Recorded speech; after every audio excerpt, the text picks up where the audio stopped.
dreamer, longing just to be found. Will they ever come around? Stars gently reach through the hurt. He's been dreaming of her.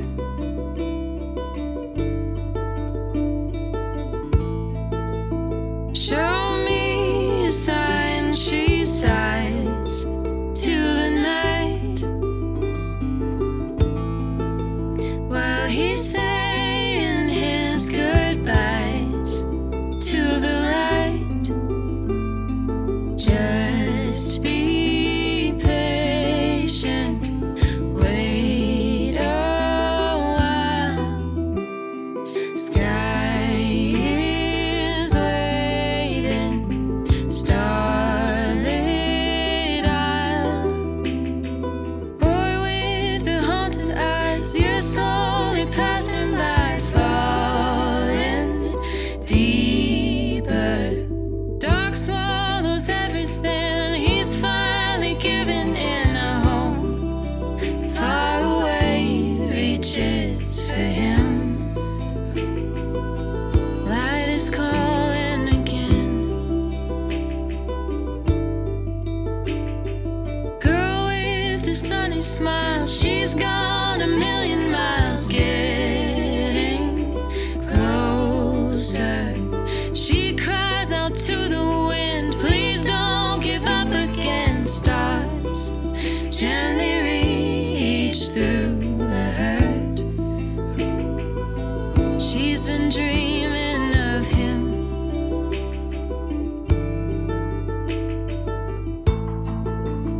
Show me a sign, she sighs to the night,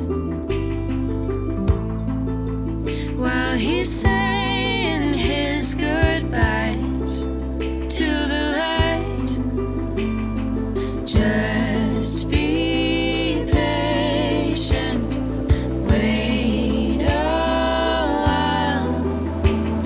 Sky is waiting, starlit isle.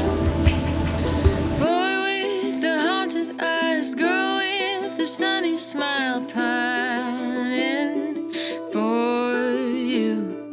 Reach out and touch her hand, you'll finally feel again. A home far away reaches for you.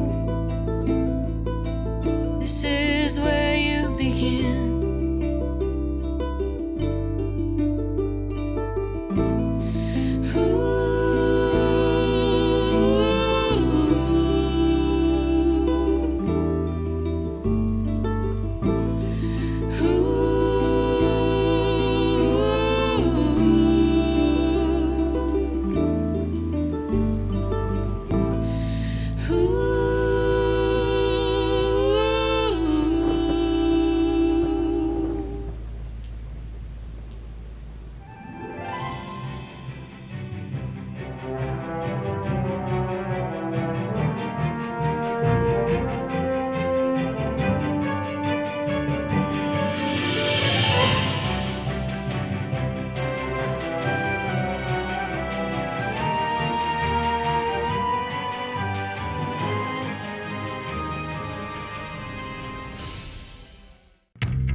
Very, very evident and plain heroine's journey, the discovery of inner power and goddess from nowhere. There is a power deep inside of you that you know is there, but has yet to be discovered.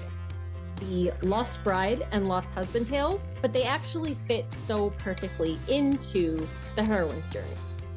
As above, so below. It's very George Lucas to say the force is in us, but also surrounds us. and even the society itself. So again, the micro macro level, this happens in individuals and this happens on a societal level. You have your missing feminine and your wounded masculine. Well, what do you need to do with those? You need to find your missing feminine. You need to discover that feminine power. So what is that? That's a Lost Bride quest. Crazy_Hatter and Tom from the What the Force Discord for basically going across all the episodes and starting to translate wherever Nakoda was found. And I keep on yelling at the screen at this moment, Alora, eat your shadow. Eat that shadow. It's the only way. Raiden never ate his shadow. He just never dealt with his issues. And he has to completely go through the full death cycle in order to be resurrected as the full and equal partner. Dark Union is when a person who is going through their alchemical processes and are trying to reach alchemical union with the different aspects, pieces of themselves, is interrupted by a force that wants to take their power for themselves. Love is life, not death. Care, not martyrdom. And the reason you have heroes in this story who are cooking, healing, holding one another, Crying over one another, comforting one another, is because they understand this. And so that's why I love this story and I love the message of it.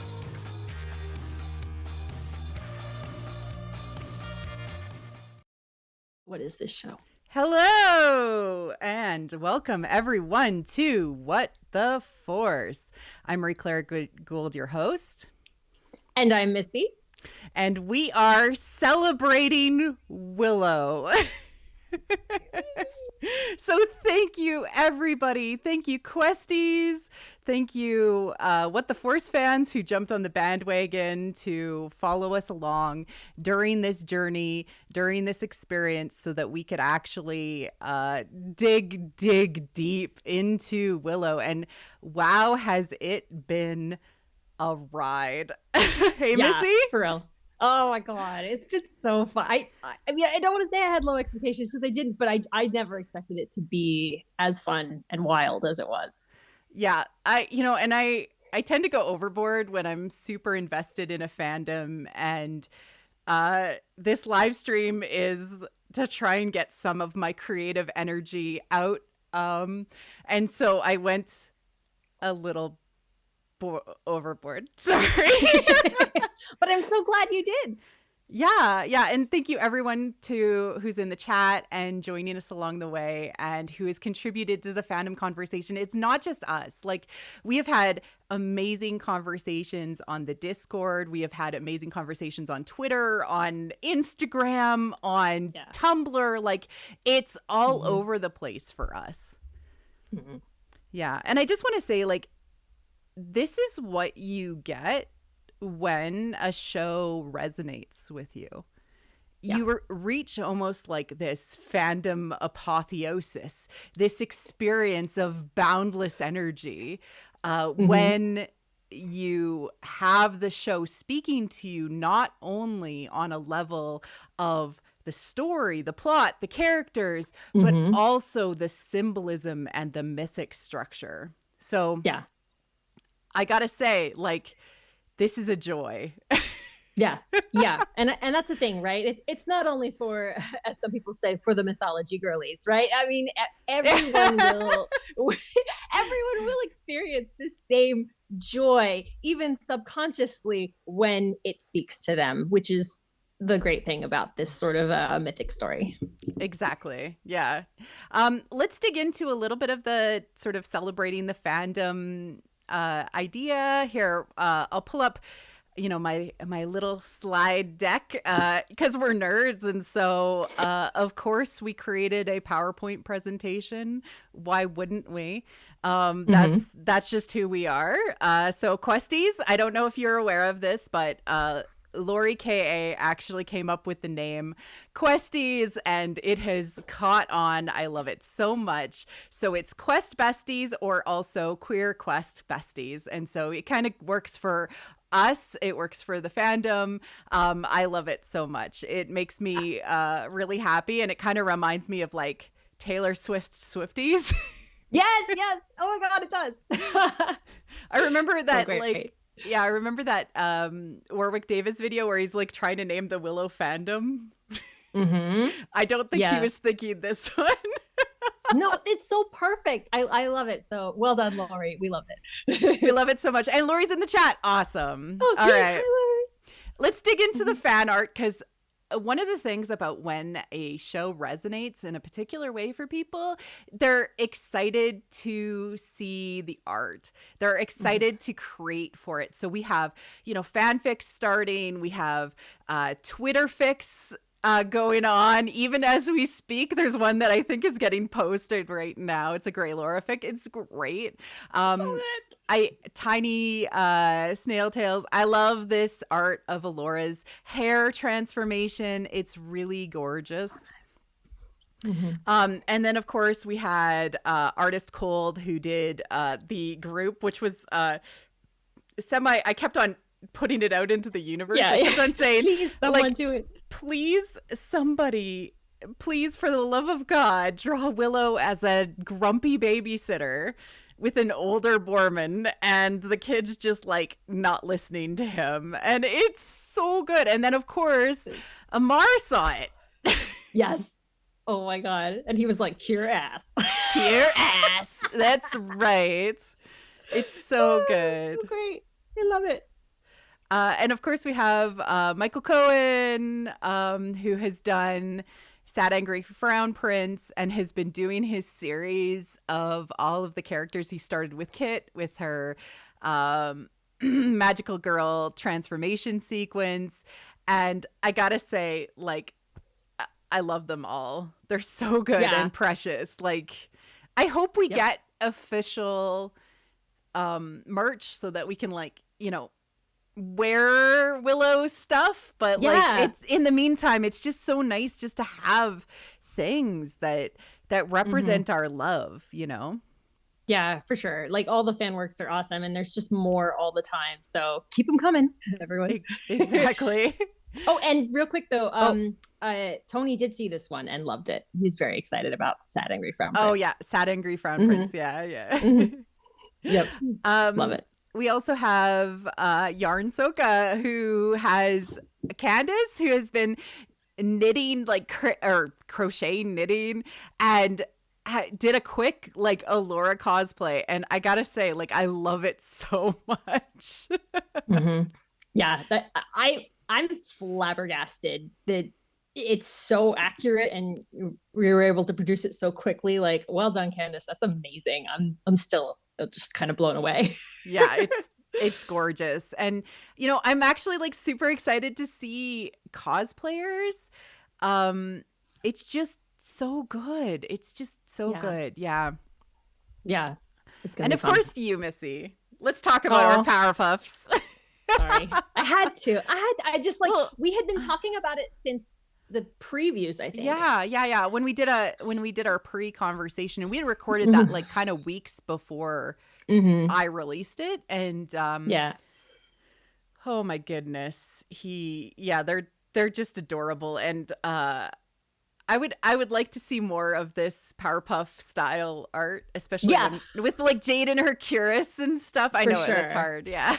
I would definitely like to do more. And obviously, if anyone else wants to, jump on the Powerpuff thing, please do. It's just obvious, as we've discussed, this show has been time consuming. So, yes. Yeah. But I definitely want to do more. I want to do, like Powerpuffs of each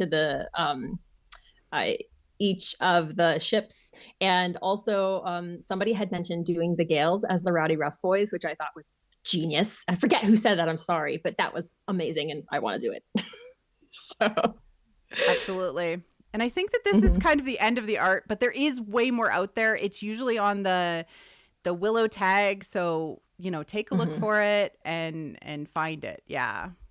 All Nice. right. We're going to dig into the poll results. So just give me a quick second as I pull those up through the magic of television, through the magic of streaming. Yes, let's get going. All right. Are we ready to look at the polls? Oh my goodness. All right. So thank you everyone for voting. Yeah. Thank you everyone for voting. And thank you to Ty Black, who actually pulled this together. This was a lot of fun. We had 150 people respond, which is wild. So our favorite episode, of course, was Beyond the Shattered Sea. And I'm not surprised. It was the most psychological. It dealt with a lot of emotions. We got confessions from Graydon, and we also got the consummation of our Tanthamors. Woohoo! Tanthamor kiss. Yeah, second Tanthamor kiss, but like the real kiss. The important one. Mm-hmm. Yeah. Mm-hmm. All right, let's move on. Which questing character do you relate to the most? And we have a lot of Kit. We have a lot of Graydon. And of course, we have Jade in there as well. You know, a little bit of Allura, a little bit of Borman, you know, kind of a little bit around the board. I'm not surprised that there is a lot of Graydon identification, because a lot of the time we need to identify with a darker aspect of ourselves, and that's often what draws us to fiction. I think there's multiple factors to that, though. I just want to say is that yes, he's darker, but also he's a very soft nerd, which I think is something that you know, many fantasy fans in general probably relate to. And then just the fact that he is, and I don't mean this in a negative way, but he is kind of John Kasdan self-insert, so it makes sense that we would relate to the character, which is a self-expression of the writer. That makes sense to me. Absolutely. We have our favorite kiss, which of course is the Tanthamor kiss. Of course. Yes. On the Shattered Sea, with that glorious backlit sunset, with all of the alchemical sunset colors. It was beautiful. And of course we have, so perfect, in second place, we have the Allura Graydon quote unquote kiss. Which it counts. And it's super mythical, which I can totally see happening. Coming in third, I was not expecting Eric and the Crone in episode 8, but I wanted it, so I guess now I have to live with this. Wait, no, that's isn't that? I don't see that as third. No, third is Borman Scorpio Wildwood. Oh, is it? Which is maybe I'm I'm missing. prisoner. Let me just. No, that's okay. No, you're right. That there's only one person. That was me. No, I'm just kidding. No, it wasn't. I voted for something else. No. You're right. Sorry. I can highlight these things. I'm smart. There you go. It's okay. Yeah. Let's move on to heroic moments. And of course, we have Kit and Allura falling over the edge of the world, believing in each other. Yes. I almost feel like that was unexpected. Like, it was a very emotional moment, but the part of me is surprised that people chose it as the most emotional moment, but I love it. I think that's awesome, because it was. And the magical like their girl relationship transformation. Yes, right? So these two, like, these are really important moments for both Kit and Allura. And then in third, we have, of course, Allura finally finding her power. Like, so all of the culmination kind of moments are really, really important. In fourth, Allura saving Graydon in chapter 4, a solid, of course. And then in fifth, Willow's entrance and breaking the spell. Yeah. They really did a good job of, like, keeping the tension going and then having these epic heroic climaxes. Yeah. Well, and lots of great femme power moments, so that was fun. What outfit would you buy if you could? Kit's look, the cape, the, like, one shoulder outfit. Yeah, I love it. And then, of course, Allura's classic green and purple look. Mm-hmm. In third, we also have Worm Allura. People just want to be hot. That's what they're telling me. I want Worm Allura's outfit. She looks so cool.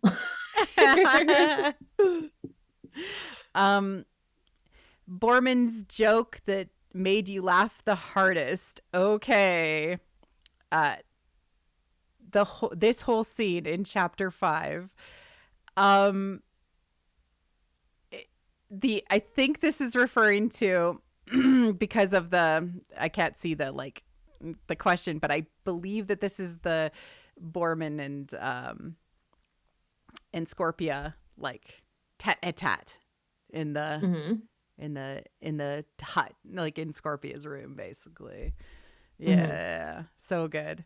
Don't worry, Papa's got a harpoon, and Yes. of course, kind of sounds like she's getting. Oh no! This whole scene was the shower scene Oh, specifically. it was the shower scene. Oh, yeah, that's it. yeah, of course. That was amazing. It was amazing. Yeah, I can't see the pictures, Ty. She's yelling at me in the chat. Okay. Favorite character with a 1 episode role. Allagash, of course, Christian Slater, Hubert, Ganoush, Glory. Yeah, the old man in episode 7. I think that was a vote in, but yeah, shout out to Admiral Veers in Willow. Yes. We love him. Most soul crushing moment. Ooh. Oh no. All right. I could have finally understood why every time he chose you instead of me. Yeah. I mean, agree. That wrecked me. I've watched it 3 times and I've bawled every time. I cry so hard. And I'm not a crier, actually. I'm definitely not an easy crier. So the fact that this show got me on more than one occasion is notable. Absolutely. Mm-hmm. Desire is really the most exquisite agony. Mm. The crone is going to be quoted for years. Exquisite For sure. agony is a perfect line. It is. I don't want to be Allura Dannon. I just want to go home. Of course, Allura. And then, but you are not a great sorcerer and you never will be. Sorcerer was a real B for that. That was harsh. I still am just like, oh my gosh, Sorsha, why? Favorite song used in the show? Black Hole Sun, of course. Heck yeah. Mm-hmm. For the Glory and Enter Sandman. Really interesting. I loved Crimson and Clover personally just because of how sensual and sexy it was in the moment. Mm-hmm. Nice. Favorite Maiden to Mage transformation. So it's almost exactly split between Allura and Kit, and as it should be, right? As it should be. They're the dual protagonists, you know? They absolutely are. And Allura represents the world and kind of the spirit of the world, and Kit, it represents the spirit of humanity trying to save the world and protect it. And that's really cool that we get both, and they care so much about both characters and the journeys that they're on. Yeah. Well, and it's interesting because we obviously, our whole conversation about Hidden Goddess and discovering your power was centered around Allura for, obvious reasons, but it is also the same story for Kit. Kit is discovering her power the whole way through. And so you can absolutely look at the story entirely from her perspective if you want to, and it's still the same story. Yeah. And it works from that lens of somebody who, always feels like the world has kind of gone against her too. And that's really great. Yep. All right. Yeah. Favorite mythic symbols and themes, and the top being the heroine's journey. Of course, this is a really, really important one for our society in general. Second place is shadow and integrations, which I don't think we talk enough about in what we talk about Mm-hmm. out there in the world. And of course, Dark Union and Lost Husbands, all kind of thematically on pulling things back from the underworld, which is so good. I love it. Yes. I'm so excited. And of course, we have favorite behind the scenes moment. This is a very long list because it was a write-in, so I'm just gonna scroll down nice and slow so people can see their list and call things out. Of course, I loved all the dancing, the Nandos, Borman's Insta videos, Ellie learning to ride a bike, Amar and Tony's knife gag. I died. It was so good. Warwick pretending to be a diva, and Dempsey and Tony spooning. That was so funny. That was such a funny story. And by the way, hey to everybody who tuned into Tony's live stream on Instagram, because that was so fun. I love that it was all chaos. Of us, basically. It was chaos. Like, wasn't it chaos? It was bonkers. He was kind of overwhelmed, but I kind of loved that. It was so good. It was fun. Yeah, we had a good time. Amar constantly falling off chairs. Yes, exactly. All right. Favorite cast communicating with fans moments. Tony's Insta. Tony asking John K. if Graydon sleeps naked. Oh my goodness. Amar saying, I ship it, cosign. Aaron's behind the scenes. Aaron has been like such an awesome follow on Instagram because she has posted some of the most hilarious videos and pictures, and it's just been so good. When the What the Force Discord took over the question section of Tony's Instagram live, and we were like chatting in the Discord at the same time as like trying to get him to answer our questions. And Ty Black like asked him if he was Byronic, and he was like, I'm going to ignore that question because I don't know what that means. Tony retweeting sad, angry frown prince drawing. Yes. All of this is so good. And, this just proves like how active the fandom has been, and also that the cast and the crew are like reactive to our energy, and it's just been so positive and really just so wonderful. Yeah, absolutely. All right, so on to the next thing. Right now, I have invited, and I pre-recorded this, so just to let you know that, I have invited my good friend Paul to come on and talk about sort of D&D and just kind of chat about how Willow compares to D&D. Hi, welcome Paul to What the Force. Hey. How's it going? That's awesome. Thank you so much for coming on and celebrating Willow. I really, really wanted to talk to a friend who's a fellow RPGer, so a role-playing gamer, and we both play on TTRPG podcasts. And so I thought, hey, this might be a fun thing because like we're not the only ones who were like, wait, Willow seems so D&D. Seems so RPG in general. So before we get into that, how did you feel about Willow? I loved it. So full disclosure, and a lot of people are going to pull my millennial card on this one, but growing up, Willow used to come on. Like I didn't have cable for a long time growing up. I didn't get it until I was like middle school. So I missed a lot of stuff when it would first drop. I had to wait for syndications a lot of times. Willow would come on the weekends. Usually around the same time, like, I'm trying to figure out what the equivalent station would be. But basically, we had a station out here, KTLA, that would run a lot of older films. And like in the early to mid 90s, they were playing a lot of the 80s like fantasy movies. So I'm talking Neverending Story, Willow, a couple other ones and whatnot. And so as a kid, these all kind of blended in for me because I was just like, I mean, I don't really know the difference. Just another one. So, Yeah.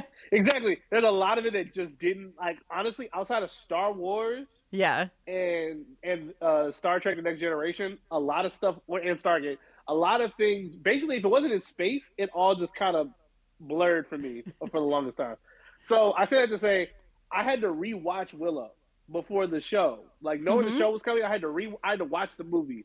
And I said rewatch, but in truth, it was like a first time watch for me because I had to really pay attention and whatnot. So I loved it. And so going into the show, now mind you, I'm a big fan of Top Gun, and so I already knew that Val Kilmer probably wouldn't show up, because he you was knew very limited, yeah, about his health condition and everything. So love to him. So that was one change. I was like, okay, I wonder how they're going to handle this. And so from the moment they started, and I saw how they basically set up the time jump, and how the world was like, they immediately jumped into the world building, and I appreciated that. But from then on, it just took off. It was great. I'll say, for me, the first 2 episodes, I'm not gonna say it took me that long to care because I was already kind of into it. But I think for me, after those first 2 episodes, once they got to the big reveal, it was like, oh, okay, all right, and they just hit the gas, and from there it was like the show just kept going. I was gonna say downhill, but some people might take that the wrong way. When I say downhill, I mean the speed just picked up. Yeah, it accelerated. Full acceleration. So absolutely. I loved it, and the one Although I think we might get to it later on in the conversation because I said it and I know you saw it, but for all of us who grew up reading Star Wars Legends books, this show was for us. Because they finally figured out a way to do the entire solo kid story, the New Jedi Order, and make it a completely separate franchise.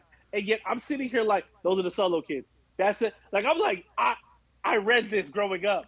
This isn't Willow. This is Star Wars. I like it. Yeah. No, there's definitely, like, people who were like, Han and Leia's kid has to be saved. Like, that, like, archetype. They were like, we got to save him.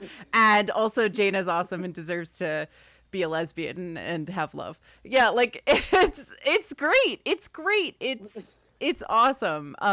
So your experience with role-playing games and being around a table, it's very much how John Kasdan talks about sort of the things that he loves. Like, he played Call of Cthulhu. He talks about the Cthulhu mythos in that way, that it's like shared storytelling, like an RPG. And so the fact that there's so much of this dynamic almost baked into the show from a fantasy setting automatically makes us go, yeah, D&D, yeah, fantasy RPG.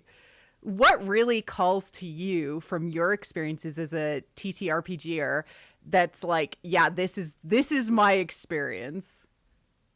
Like, okay, you can tell very quickly which characters in this arc of the story, including the movie, which characters have now gone from being player characters in the previous campaign to now being the DMs.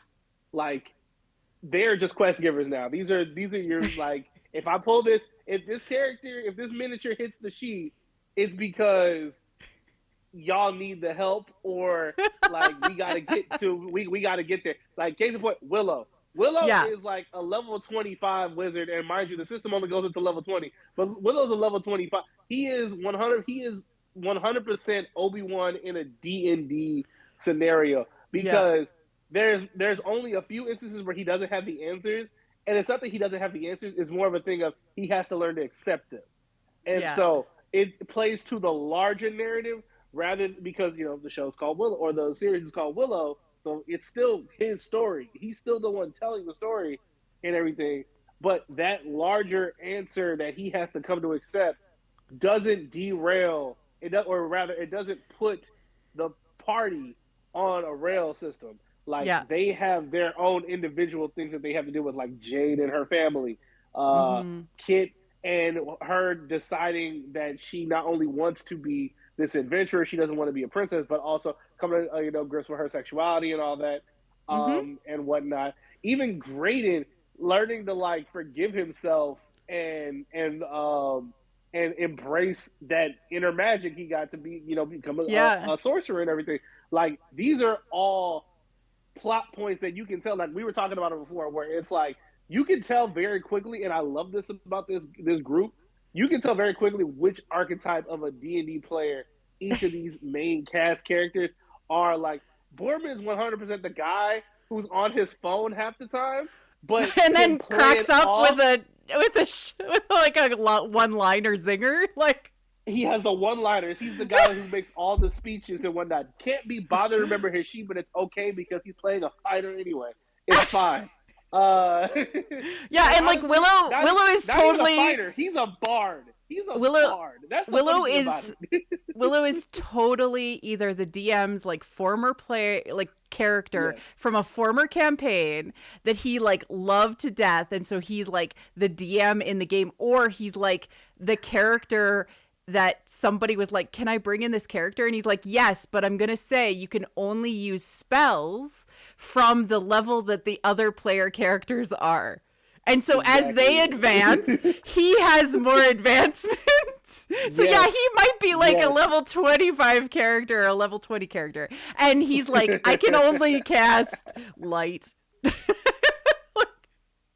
like, just so good. Like, yeah. The whole party's looking at him like, cast fireball. I can't do that, guys. You're not ready for it. You're not ready. Like, I got this limitation from the brother for the DM. From the DM, yeah. I will say, speaking to D&D stuff, my favorite thing that I called out once, another mutual friend of ours, Bennett, when they called out, different archetypes, and we had that conversation. The second I saw where people were assigning people like, Kit's a paladin, or Jade might be a paladin, vice versa. Obviously, Alora's a sorcerer, blase. A lot of people were like, oh, Grain is a warlock. I'm like, no, he's not. He's a wizard. But. No, yeah.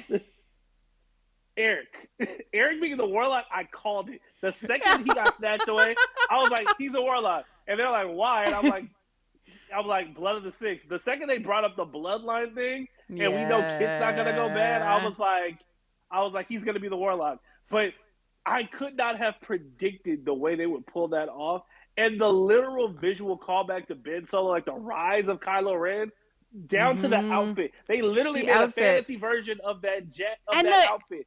And like how Kylo's out, the hilts like sticking out the back. Like, did Charles Soule watch this and Will like Will from he had to or Charles called Kaz did. He had to have. I'm convinced, man. Or somebody just put it in there and like it hasn't blown up yet. Oh, yeah. Exactly. I also I love it's more like the vibes of D&D that come out in the show, like the rock music, entrance, like endings, like the player character of Boorman just suddenly took over the music selections that week, and suddenly the fun music is like all throughout, and like it's like every player character had to do the music like a different time. Like that's sort of the thing that you might see in a D&D campaign. And then also like the anachronisms of like, oh, suddenly they're wearing denim, or or just like veil of boobs or whatever, like how Kate calls the voluptuous veil the veil of boobs, like that's like that sort of thing, like because like you have or the even like the brownies, like the brownies wearing, like they like the second I saw them I had to do a double take. I was like, it's a onesie. She's wearing a onesie and a band T-shirt. Like I was like, that is a literal tour T-shirt. Okay, all right. It's like a Willow the movie, but like band T-shirt. Like I want it. And it's a mouse onesie. Like this is like a cosplay I can actually pull off, Paul. Like it's great. But it's just so much fun. Like, and that's the sort of joy that you get, especially when you have a DM who kind of just says yes to player characters, especially when they're kind of like, flexible with the rules and they can explain it. And that's what I love. It definitely is a homebrew, so something that the DM was like, this has been in my mind for a while, but then they imported characters from a previous campaign like Sorsha and Mad Mardigan and Willow being this, and then it's like off the back of that. In fact, he was so mad he released a new map because the old map was terrible and didn't actually explain things very well. Yes. Oh shoot! Did it freeze? No, we're still here. Okay, cool. Yep. What have you had? Okay, so if you were one of the Willow characters or whatever, what kind of character have you played that would fit into the Willow world with its like antics? Okay, so it's funny. The character I'm playing a paladin right now in a friend's campaign. We're not televising, but we do record it. I said televised, like it. We don't stream it, I should say. Yeah. But with a couple tweaks. So I think the only thing about it is like the heart of the character would work.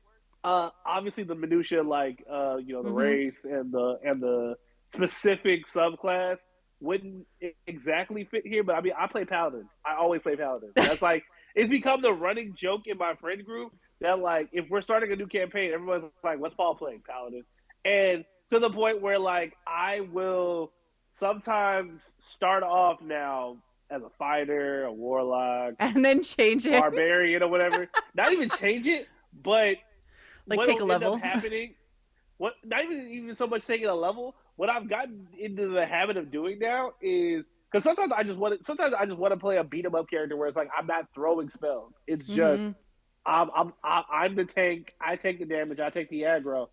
But every now and again, if I miss a spell, I will class into a subclass of another job that will give me paladin-esque joints. So it still kind of ends up playing the same way. But that's so funny. Yeah, that's like my running gag. But also they're usually like a half elf. But whatever.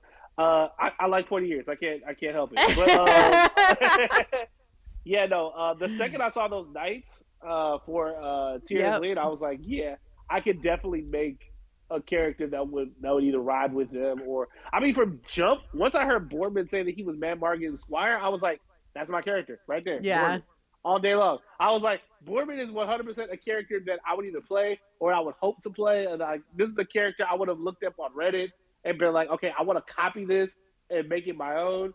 Like that's my.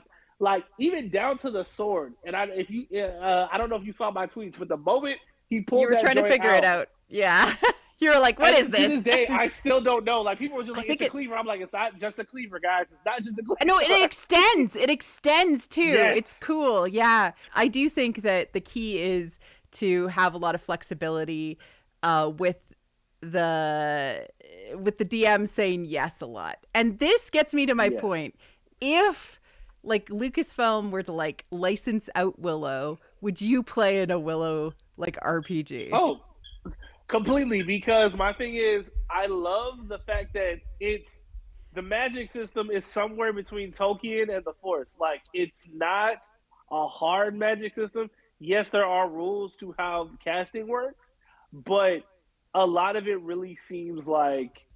And even the way the Immemorial City is set up, like I appreciate a lot of the Star Wars fandom saying, "Yo, this feels like an ancient Sith city." I was like, "Yes, it does." Even in the flashback, I was like, "I want to spend time here." Season 2 doesn't even have to be about the main party. Make it a prequel. Do like the High Republic is doing right now with Phase 2. Just go back like 500 years. Well, if it makes you feel better, Pablo tweeted that's what he always imagined a Sith city to look like. And I just want it like not dusty, like with all the statues and all the cool, like I want to see what it looks like. It's so cool. So this was a really short time, but Paul, I'll have you back on What the Force at some point and we'll talk more. But thank you so much for talking about D&D and your love of Willow and how much joy it brings you. I think the too long didn't read of this was, hey, Willow, why not an RPG? There you go. Thank you for having me. This was great. Cheers. And that was Paul who came on to talk about D&D. And you know what? I have to say, having so much variety of fandom start up this way has been just an absolute joy to just like experience, you know. But there is kind of a concern about, you know, will Willow get renewed? Is there an effect of hate? Because we've seen this before, haven't we, Missy? Yeah, I mean, it happened to the Rings of Power earlier this year, or last year rather. But yeah, it's obviously hate campaigns are unfortunately a pretty common feature of fantasy sci-fi today, since they've started featuring more diverse casts and storylines. Exactly. And because of this, I wanted to bring on Katie, who's actually a data scientist, and we'll go into sort of this as a history as well as what we can do about it. And I actually had to abridge this conversation because it was actually 45 minutes, and I will be releasing the full thing tomorrow. And Katie, hi, welcome to What the Force. And Katie, hi, welcome to What the Force and our Celebrating Willow conversation. Thanks so much for joining me. No, thanks for having me on.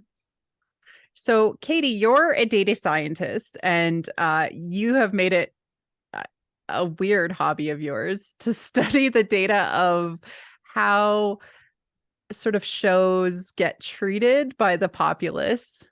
And you noticed, especially with Willow, that there was a common trend that was happening. And that's why I brought you on to talk. I guess I'll actually start in 2016 because frankly, you know, a lot of this comes from the politicization of what really started on as a 4chan tactic on YouTube, which was to mass downvote YouTube videos.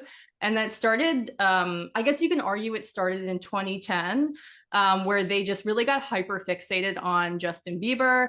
And a lot of it was trolling, although you could make the case it was because Justin Bieber was, you know, his target audience was girls, it was women, and, you know, certain boys and men on the internet can't handle things that teenage girls like. So that definitely was. And a lot of this was driven by Breitbart News.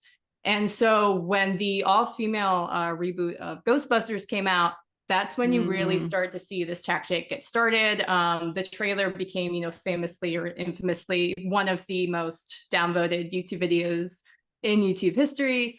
Leslie Jones was very targeted. And you just saw this backlash that went beyond this trolling that you saw in 2010. Now it was, oh my God, they're rebooting Ghostbusters with all women and it's going to destroy culture. Yeah, and it's also a completely made up issue, right? Because the way that it's gotten so politicized is that it was a topic that is taken into meaning a political agenda, but what it actually means is just the right for a non-white person, a gay person, you know, just people from marginalized communities to exist in this piece of media previously occupied by a white straight person. So that's how this all kind of got going. And it's been the same, just rinse and repeat across, yeah, from Ghostbusters to, you know, we won't go through The Last Jedi, but obviously this, you know, a lot of the YouTubers leading this now got started, you can argue, more through The Last Jedi in 2018. They like loosely organized after Solo didn't do as well as it was, you know, people thought it was going to, and there's a lot of valid reasons for that. But of course, like,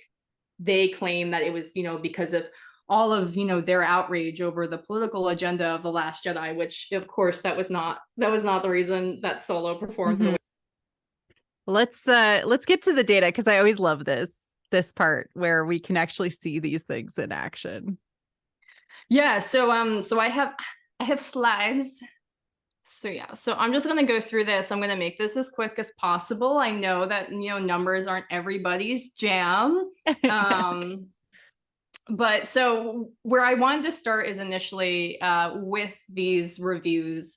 Review bombing is such a useful tactic to this whole like the whole like culture war idea, because it's so visible. C category. So I have Dark Materials, Shadow and Bone, and WandaVision. So these were all like well received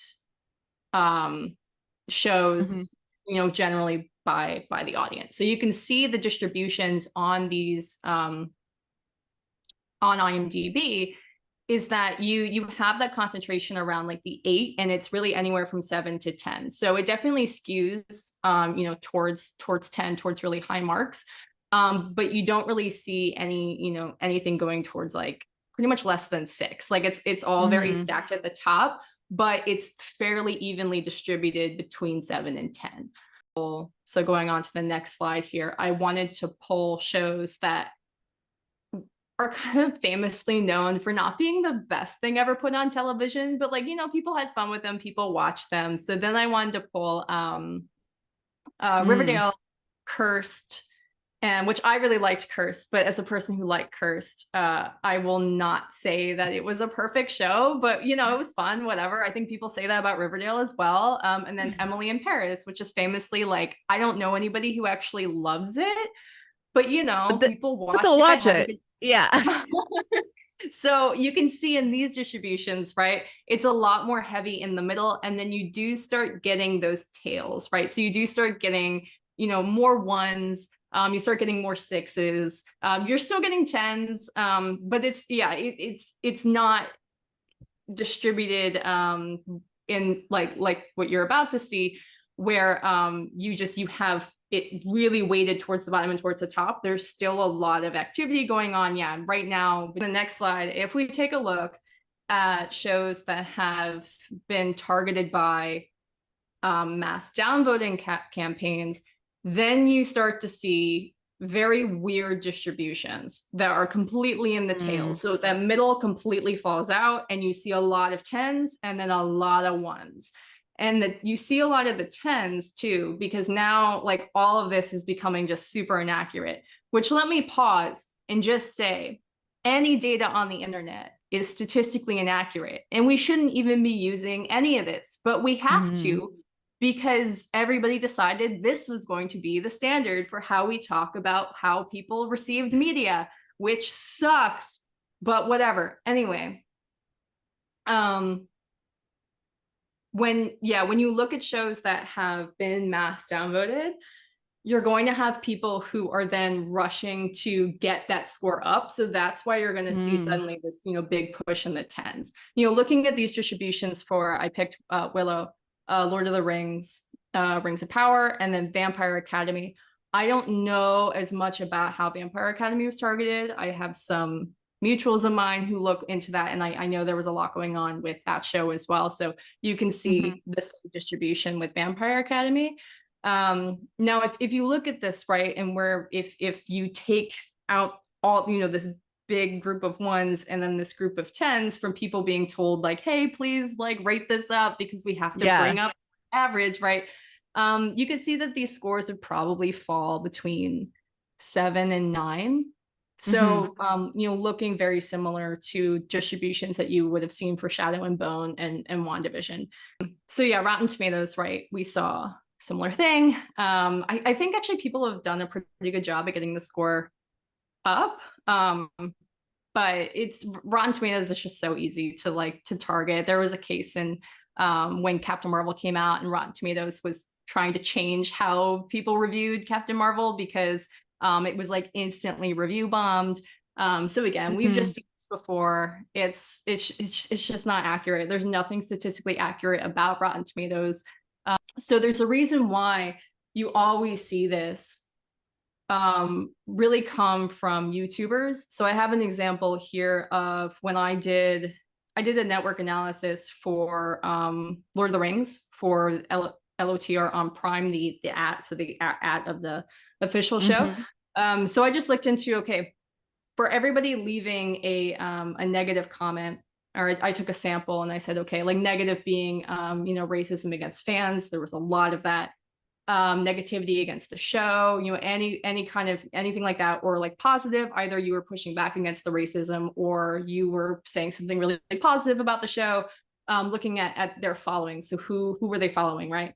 And when I looked at the following in the sample, almost half of the top followed accounts for all of the users saying negative things were YouTubers, versus only 2% from the people who were saying positive things. Yeah, only 2% of their following were from YouTube.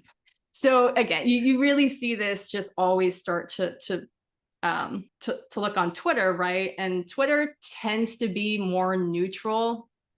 Anymore, I'm not quite sure. But I took a sample of just tweets with hashtag Willow from. So yeah, so looking at the top words used, so what that means is that the word was in a tweet at least 300 times. I mean, there's nothing out here that looks in any way negative. I mean, I see the word bad was used, but it's getting, you know, towards less of a frequency. You know, the words that show up first are love, like, a lot of love for Jade and Kit's relationship, a lot of love for Allura, just really, you know, normal things you see from a fan base enjoying a show. Wow. Oh my gosh. And then I ran just a quick sentiment analysis. So what this does is it takes a list of like known positive words. So it was like over like 2,000 positive words and then over 4,000 negative words. And it just matches those words together, and then gives you, okay, this was how many words were positive in your sample. This is how many words were negative. And then you just get the ratio from that. So it was a 2-to-1, which is, you know, generally I've rarely seen over a 2-to-1 on any time I've ever done this, both like professionally and through this weird hobby I have. So that just means that it leaned positive. And yeah, like that's pretty good. Yeah, so you see this really nice upward trend in how many times the hashtag was being tweeted. But the point, it's incredibly this is a good trend, what we see with Willow, right? Because it shows great. That each audience that grew over time, you know, as the show, or at least the engagement grew over time, right? And so there's nothing concerning here. There's nothing in any way that shows me that this wasn't a well-received show. And so going to the last slide here, you know, how do we counteract these easily manipulated online ratings? Knowing that probably the media is not going to drop them as relevant anytime soon. Knowing that, you know, most people at this point are like, hey, what's the Rotten Tomatoes score, right? Like that's just something that's now kind of just a normal thing to look at. You know, really the only thing that we can do is advocate for some kind of publicly available, like statistically accurate score, like the cinema score, right? So cinema score, like they have people who go out and like physically survey people at the theater who just watched the film, and they get that initial reaction, and that becomes the score. Obviously that doesn't exist for streaming because you can't use the same methodology. But if there was a way to like get a panel of people, and I am sure, by the way, I am sure Disney has this. Like I am sure the people running Disney Plus have a collective group of people who they ask, hey, how did our show go? Who they've screened out, and they know that they've watched it. They know they're not like weirdly thinking that this is going to be the end of all culture as we know it. Like they're not radicalized, you know, individuals. They're just people watching a TV show. And I guarantee you they have that score. I would love to have some kind of publicly available, you know, score to look at for that. We don't for streaming. But until we get something like that, just, you know, a friendly reminder, all data on the internet is bullcrap. Yeah. I guess for those engaged fans of the Force community who are screened out of all of our statistics, what can we do to, I guess, help Willow or encourage or do anything? I mean, if you want to go and like throw a 10-star, like throw 100% Rotten Tomatoes, you could do that. I mean, the thing that may impact, right, is if you have like new viewers who just casually like, oh, I want to watch the show. Oh, that's a low rating. Maybe I won't. Technically, you can go and do that, but I'll be honest. I think it's probably more worth it to just just show that, you know, you have appreciation for it, you know, like, because word of mouth is always the most important indicator for what people end up watching. Like, for example, like I never would have watched Willow if I wasn't in, you know, if I wasn't friends with you. Yeah, I would love to see a season 2. And yeah, honestly, like I think we're gonna get it. I'm personally not concerned. Yeah. Well, Katie, thank you so much for your insight, knowledge, data, doing all these pulls of different things and looking at this to explain to people that in too long didn't read. Just love the hell out of Willow. All right. Thank you, Katie, for coming on. And I look forward to linking to Rewriting Ripley. All of the articles are amazing if you want to dig into more of that. Awesome. Thank you. Thank you. Cheers.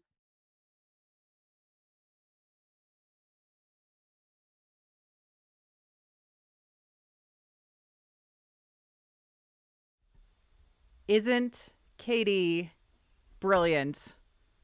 That's all I got to say.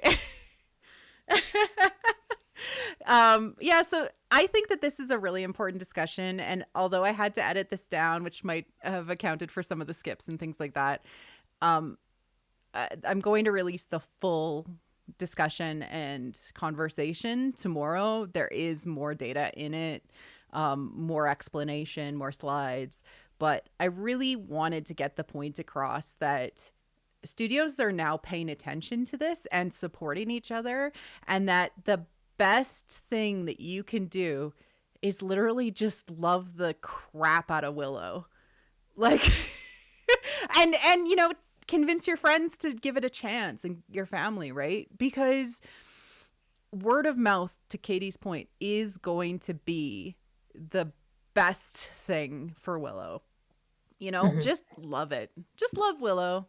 Do what you're doing, but, you know, love it so much that they're like, how can we not? Yeah. Also, when I post this, when it finally processes and stuff, I'll update with Rewriting Ripley in the liner notes, and I will have that in the video, in the full video as well, both the podcast and the Medium articles, which she goes in so much information. It's actually quite overwhelming sometimes how much she understands and knows, and it's just really, really important for the conversation. Yep. Okay, are you ready to get into Maiden and Mage and our... I'm so excited. Mythic inspirations and parallels. Let's do it. Let's go. All right. Let's go. All right. So I did a graph. Because of course we did. It's not nearly as pretty as Katie's, but that's okay. Let's do a quick show of how our people kind of went across the season. All of our characters, how did they make it across the season on their individual Maiden to Mage journeys across all 8 episodes? Oh, there goes Willow. He's going. Look at him go. There goes Borman. And of course, Eric only went to Vixen and back to Maiden. Aww, poor Eric. And Jade, early heroing. And of course, Graydon. And Alora, who goes all the way from Maiden to Queen. All right. So we can actually go individually through each of the episodes and talk through them.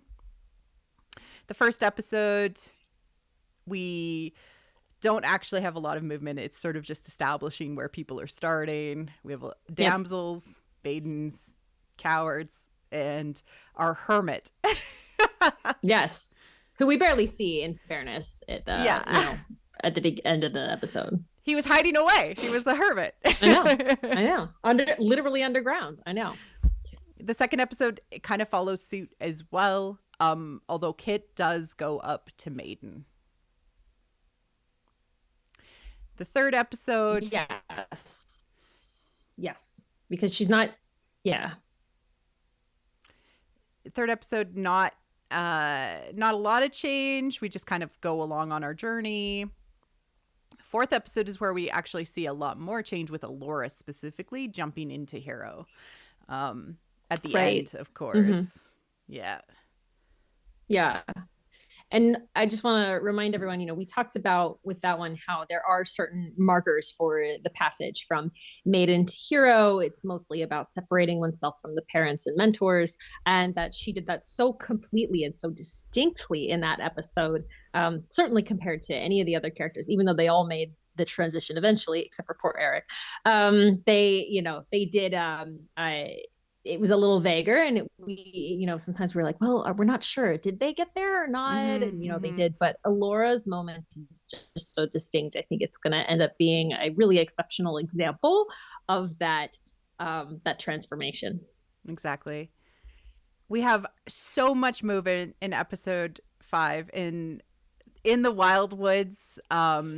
We have Graydon, Jade, Borman finally getting out of his cowardly state enough to actually admit his feelings for Scorpia, moving forward in the story. Kit still maidening. Yes, poor Kit. Ugh, it's a rough time for her. And then episode 6, we have more movement because Allura actually goes into a shadow form of coward, in that she doesn't want to talk about her feelings and she doesn't want to progress. And so this was in Skellen in the Mines, and she was like, nah, I don't want to talk about any of this. Yep. Yeah. And then episode 7, we have more movement. The harshest movement of all, of course, was Eric, who went into Vixen straight from being a damsel. Yeah, poor guy. That's what desperation will do to you. And Borman joined Allura being a coward hero. And the last episode, where we finally get Willow's heroic movement that pushes him from Crone, which he had moved into Crone in the Shattered Sea, up to being a mage, Laura moving into queen, and solidly our 3 heroes, Graydon, Jade, and Kit, as well as the return of the maiden Eric. Yes. So I think one of the things we mentioned briefly in our final episode that I want to reiterate here is these are the journeys they went on over the course of this season. It's entirely possible that some of them regress in next season. That it could happen. I think it would be really cool if they were to continue progressing from where they are, and that we get to see stories that we don't often see, because the passage from maiden to hero and hero to queen are actually quite common in most of our storytelling. It's all the other ones that we don't see as often. So I would love to see more of them, but I also fully expect to see at least some regression for some characters. Yep, exactly. Any other thoughts on this? Somebody was just asking in the chat where the archetypes come from. The archetypes are actually aligned to sort of all the stages of sort of humanity, but a lifetime. Yeah, of a lifetime. But primarily K.M. Whitman. Whitman? Weiland. No, it's okay. Yeah, Weiland talks about them. Yes. So, and her book is, she has several books, but Creating Character Arcs, I think, is what it is. Yeah, Creating Character Arcs talks about how characters in their arcs either go on positive or negative character arcs. She only briefly talks about this in that book, but her website actually goes into each of the archetypes and how they transform. But this theory of archetypes has been around since before young, maiden, queen, mother, or parent, crone, and then the other archetypes around it. But it is all originally documented in Jungian psychology. Yeah. And just in the way that, you know, with Joseph Campbell's popularity, the hero's journey sort of dominated the conversation. And then from that came, well, now we have the heroine's journey, which helps us better understand, you know, the full breadth of human experience. And, you know, so having then these other archetypes that correspond to frequently other ages helps us to, again, even include more of the human experience and say that, all right, now we understand not just across a gender spectrum, but also across a lifetime, what are the journeys that people go on and the characters go on. So it's great. It gives us a language for discussing all the different stories that are possible so much better than just a hero's journey or just a heroine's journey would. And I think it's really important, and I've talked about this on the podcast episodes, but you yourself and the characters in especially long format storytelling are going to go through multiple journeys. They're going to go through, right, you know, deaths and rebirths. And we're going to get into that in our mythic inspirations and parallels, of course, because you can't just transform from being a damsel to being a mage overnight. You need to experience collecting all of the different aspects of yourself. And you might go into the underworld, you might go into the unknown, you might go into the subconscious and not actually collect anything you needed to progress and learn and transform. You might be going into the underworld for other people. Yep. Right? Yeah. You might be in support of their journey. And we get so much of that in this show. We get so much. And it's actually really wonderful to see. And how do I know that they know what they're doing? Well, part of that is that they allow multiple people to have deaths and rebirths throughout the show, and yet they still care about where the other characters are at. And I wonder if they have mapped out the characters' journeys in the writer's room before it got to this point. Right. You know, like when they were writing, they had mapped out, oh, this person's kind of in support of this person, you know, so that they had a method to making sure that everybody was advancing in their journeys at a good pace and that we were still feeling like everybody was getting love. Yeah. No one felt one-dimensional in this story at all. It was all, you know, we had these fully realized characters who all had their own lives and backstories and challenges and in, you know, the lie they tell themselves, right? And all these other things. Everyone had that in this entire story. And that even the characters who on the surface seem more vapid, like, you know, poor Eric, right? You know, he seems like he doesn't have much complexity, but in reality, you can see, you know, his deep pain coming from, again, his father leaving, and then everyone else in his family projecting their feelings about Mad Mardigan leaving onto him, and him not sure, being certain who he is, you know, when everyone's projecting those shadows on him. And so, yeah, I think everyone gets love in this story, and that's why it's so cool to kind of trace their journeys like this.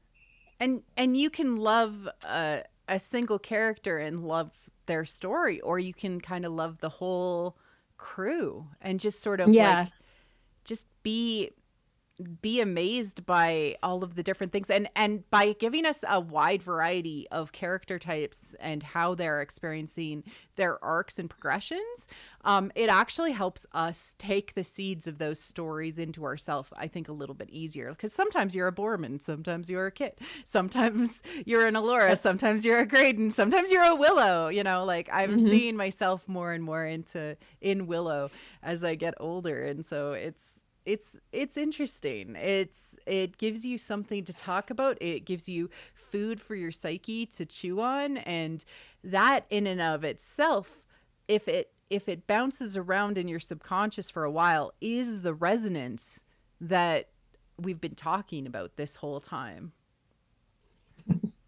Yeah. Game of Pong in your head. A game of Pong with symbolism. All right, let's dig into myth and symbolism of Willow. All right, where are we starting? Oh, the heroine's journey. We went into a lot of detail, and this is provided by our good friend Ty Black, who's in the comments section helping us moderate. we went into the heroine's journey a lot in the show, but we really used Allura as the example because she is the most obvious goddess to be revealed. And that's okay. But also we wanted to talk a little bit about Kit's journey and how Kit has sort of gone through a heroine's journey throughout the whole season. Yeah. So Kit herself separated from the feminine in trying to leave her mother, trying to be different from her mother, and also trying to leave Jade too. Yeah, I say it's Jade as well, because she's gonna bail on her in that first episode, and that's a significant wound for her. Exactly. I'm just gonna pop this up to be full screen. Yeah, I think it'll be easier. And she identifies with the masculine in like taking on this quest and going on this journey to try and save her masculine. And she ends up having to kind of like leave the nest in a way. Mm-hmm. Yes. Yeah. So she definitely, is obviously separated from the feminine in terms of, to your point, relationship with her mother and with Jade. And then she's not only going looking for Eric, but she is, as we know, sort of identifying with Mad Mardigan already. Now it's more distinctive later, but even at this point, she's off doing this, and she wants to lead this effort. She, at this point in time, she's armed. She's got just her whole look is more martial and everything. So everything about it is her going on a more traditional hero's quest at this point. Obviously crossing the threshold they make it so obvious because of the Mother's Gate. Yeah. There. Yeah. Yep. So it's almost like she's leaving the womb behind and going out. So, so that's really good. And then, a number of tests and trials, of course. I'm curious, what do we think is the illusory boon of success for her? I personally think that it was revealed in the lie that Jade had been kind of like letting her win, right? So she thought she was more impressive than she was. Yeah. and no, it's true. No, you're totally right. And right after that, she attempts to go through the second threshold and is actually completely denied and kind of bounces around between the Wildwood and in Skellin, trying to figure out who she is, and almost goes on a secondary road of trials. Yes, I hear you. And then the descent into the goddess is literally going down the entire mountain in Skellin and falling into the creme brulee lake, the goo the lake. Creme brulee lake. That's amazing. It is though. It totally is. Creme brulee lake. And if only Allura had a spoon, she would have been fine. It's we've heard from the trolls, it's delicious. I know, right? and yeah, like the descent and initiation into the goddess, and like understanding where all of her pieces had been missing and needing to be reborn in that moment, with Allura being kind of her birthing situation in that, like, no, you have to care about the whole world, and Allura is the world in this metaphor. Yes. And immediately after that, she has an urgent need to reconnect with her inner feminine, which is Jade. She sees in Jade. And the reclamation is falling into Memorial City and really supporting Allura in that, and then healing the wounded masculine, quite obviously bringing back her other self, her twin Eric, from the underworld. Yes. Well, and obviously it's bringing Eric back, but it's doing it with the gift from Mad Mardigan. Yeah. And so that's extraordinary, because again, she's healing on multiple levels. She's healing Eric by insisting on love instead of domination, and at the same time she's healing the wounded masculine within herself because she is now, accepting the part of her father that is in her. And we talked about this way at the very beginning of this show, but it's notable that the cuirass, while a weapon, is still more defensive in nature, and that's just hugely important. And obviously it's directly out there in the text with her saying, like, you're Alora's defender. Yeah. So I love it. It's Kit's journey was fantastic. I love really dynamic journeys. I like journeys of women who are very messy. Yeah. Very messy. For example, my favorite Austen heroine is actually Emma, because Emma's kind of awful. And so I love her story because it is about her learning that she's being kind of awful and needs to be less awful. And so the fact that Kit is relatively unlikable at the beginning of the story, I think makes her journey so much more interesting and rewarding. And that's why she's now a very beloved character, if our poll has anything to say about it. This reminds me so much of Ahsoka. Because in the beginning, so many people were like, I hate Ahsoka because she's so annoying and she's so babyish and all of these things. But like, that's what you get when you have a person who is a damsel or a maiden who's very childish in their journey, and they need to learn and they need to grow and etc. So, actually seeing messy femme characters on the screen and seeing how they progress and the journeys of death and rebirth that they go through. Yep. Absolutely important. Hugely important for us to see, because it's not just like women who needs to see them. It's everybody needs to see them. Everybody. Everybody needs to see that the feminine is not always pretty and perfect. Sometimes it's a hot mess. Yep. Yep. For sure. All right, let's move on to the Quest of the Lost Bride. Oh my gosh. And it took us a little while to see that we were going to get this. Yeah. Right? Like a little bit, wasn't right? clear. But I like that. And it's interesting because I don't think, we always talk about how this story doesn't lie to you. And I don't think it did. I don't think there was any mystery box nonsense. I don't think that was happening. But that said, because they set it out as what appeared to be a lost husband quest with Eric, it did take us a while to see that this was happening. But I think once we made the connection that, hidden goddess is lost bride, then everything became clear. So just a reminder for everyone, and I know we obviously went into a great deal of detail on this on the most recent podcast we did, but Sleeping Beauty is awakening the hidden goddess within. That is what the story is about. So one of the things I find so interesting is, people who don't care for the Sleeping Beauty story or don't like it, a lot of times they focus in on the damsel in distress aspect of it. And they're like, all she does is sleep there. And then the prince comes and wakes her up. But there's so much more to it than that.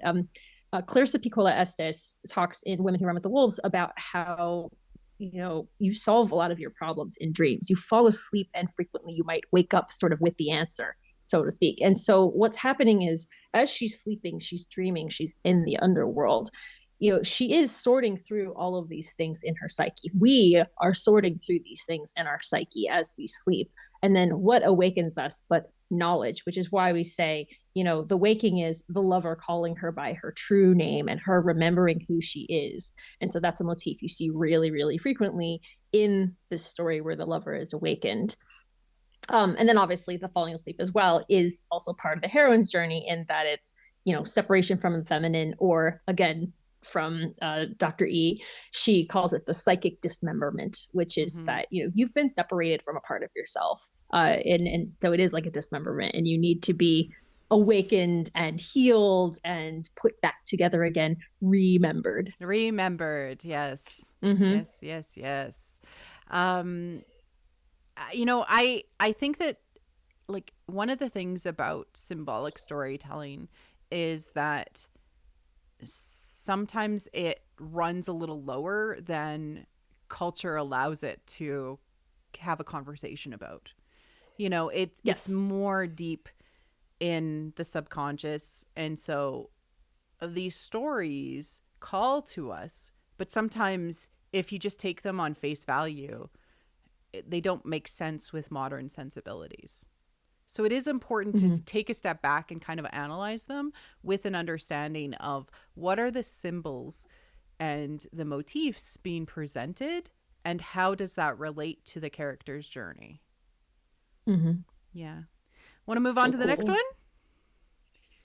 Let's do it. All right. Search for the Lost Husband, which I think we talked about this in the first episode. Again, because like I said, on its face, that's what this story was. Yeah, well, we were like, we're going to get a lost husband in the preview conversation. And because we knew he was being abducted. Yeah. And then we were like, wait a second, this is a false husband.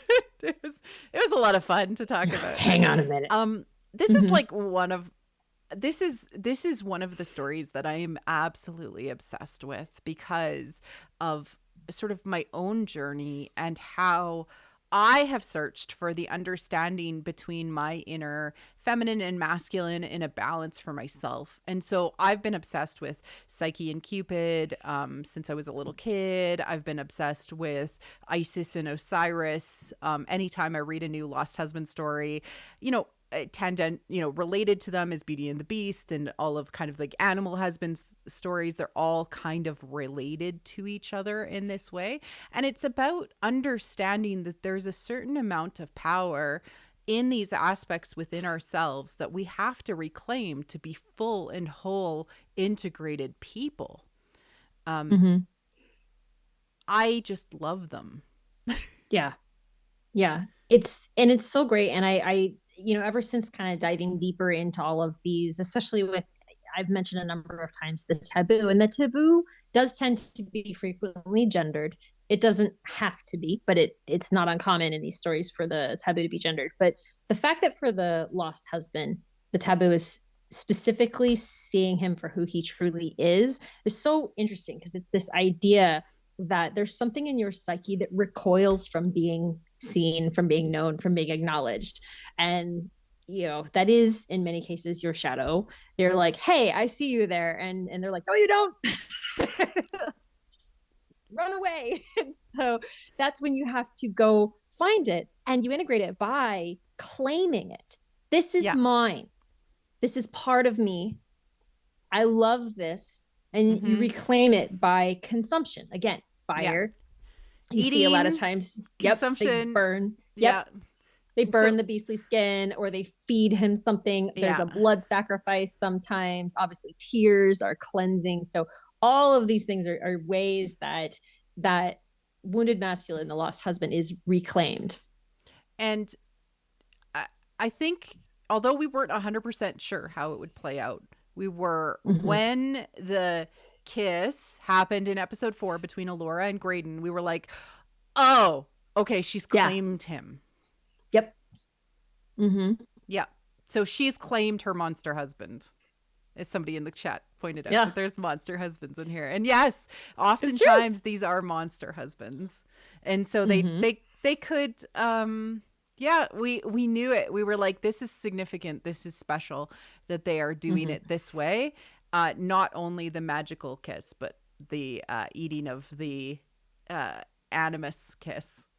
Yes. And the other thing I want to point out is it's so funny to me that like right before that episode, we had been talking about how it's a shame that Western shows don't do more of the accidental kiss that in an Asian drama would indicate that this couple is endgame. And then that's effectively what the consumption kiss in episode 4 is it's like the accidental kiss that says, oh, these two are getting together. And I was like, she claimed him. She was like, and in a way, because she took in part of his shadow into herself, she is now part of him. Like he's part of her. Yeah. Right. Like, so that's, they're together. They're They're tied. They're tied. They're bound.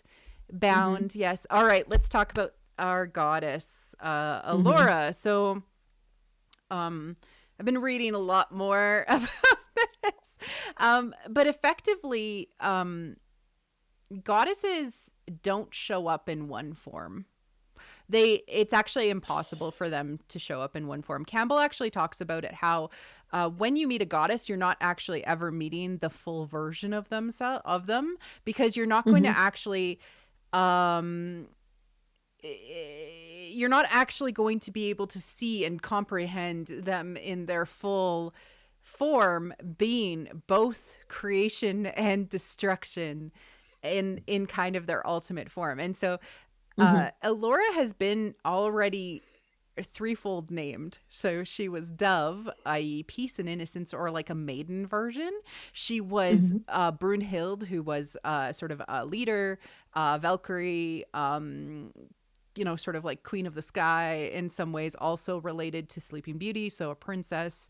And Elora Danan, who in the mythology that her name comes from is like sun ray of the goddess, as well as in Willow, she is the empress of everything. She is the empress. She is the goddess. And she is magic itself.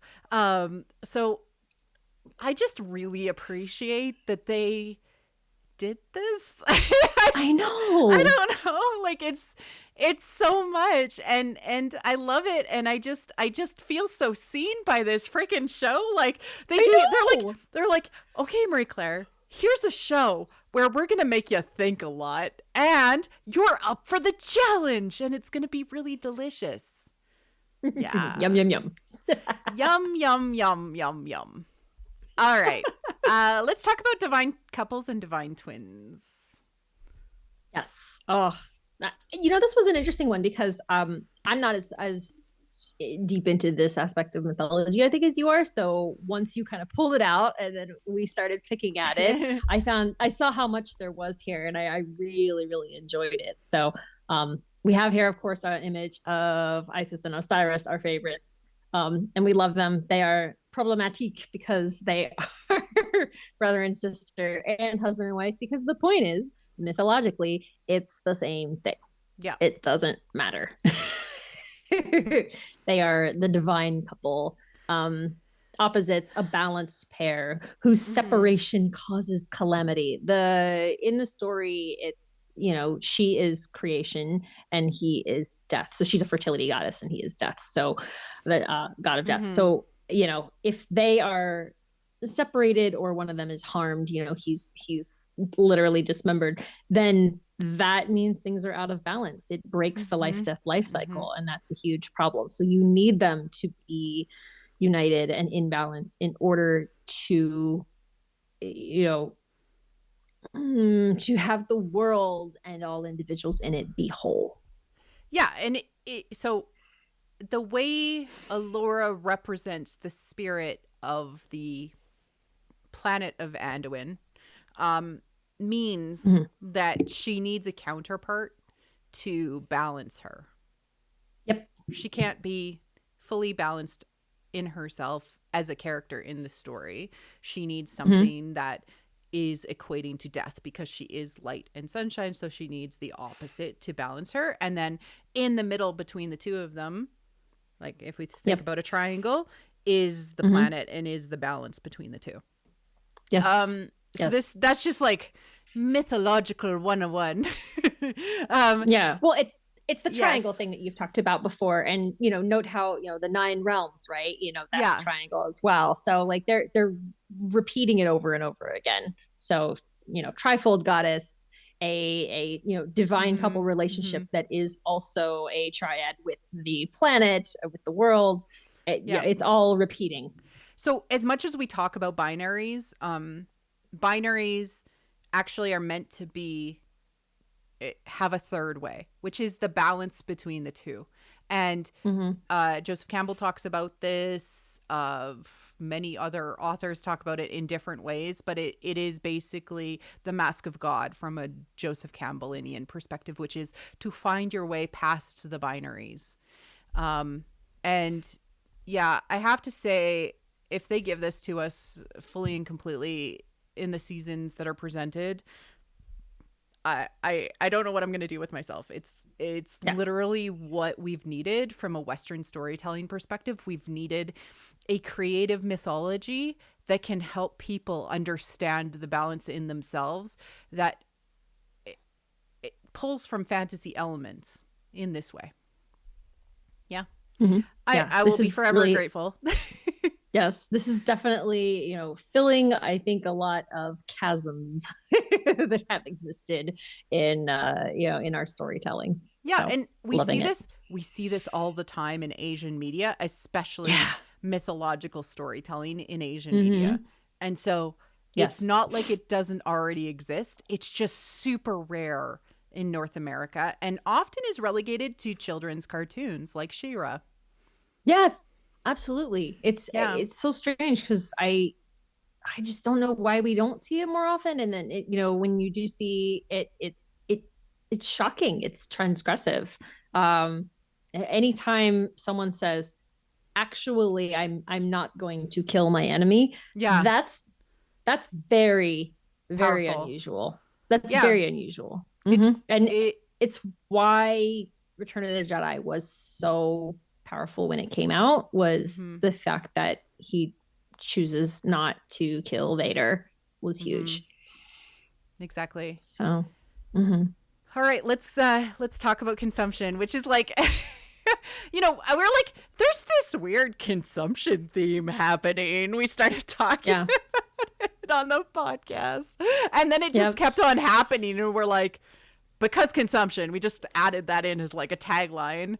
Yeah, we're like, this is clearly really purposeful. Yeah. It's important. And I think I'm really glad that the House of Atreus thing really bore out throughout the entire season, because as I said, I did have a bit of a bias toward it because it's something I've been tracking with the Skywalkers. So when it just kept showing up, and then obviously with the name Tantalos, which I mean, what else is that referencing? It was really just amazing, a real standout. And so, obviously, as we've said before, eating and fire are the most distinct ways that you tend to see this. But then also, the serpent, which the worm is a form of serpent in this story, and the dark feminine, or vagina dentata. And so, which you also see in this story. In fact, I want to comment that the moment when, all of you belongs to us, or whatever, when the crone says that, that's like, the dark close up on her mouth with like the sharp teeth and everything. So they made that imagery quite clear. Yeah. I also want to say, like just to call back to the episode, that entire sequence is a dark lap of the goddess, and a lap of the goddess is the vagina. Yes. You're welcome, everyone. Yeah, there you go. But so it was very cool, and I do recommend for anyone who's interested, do look into the House of Atreus. It also appears in other places in mythology. That's the most distinctive one because it's a generational curse. But it appears in other places in mythology, and historically, and obviously, like if you go far enough back in history, the lines tend to blur between the historical record and mythology, and even in more recent history, a lot of times we can't tell the difference. But the point is that even if you read like Herodotus or something, there's a number of stories in there about like Persian kings who fed their kids to each other and stuff like that. So it's definitely something that the ancient world was really very focused on, and continues to be relevant to us to this day, because it asks the question, what do we owe to those who come after us? If we are all about consumption, and this, you can relate this to resources if you want. Let us say that we are just all about consuming resources. What are you doing? You're consuming the world that your children will inherit. You are, in a way, consuming them. You are consuming them.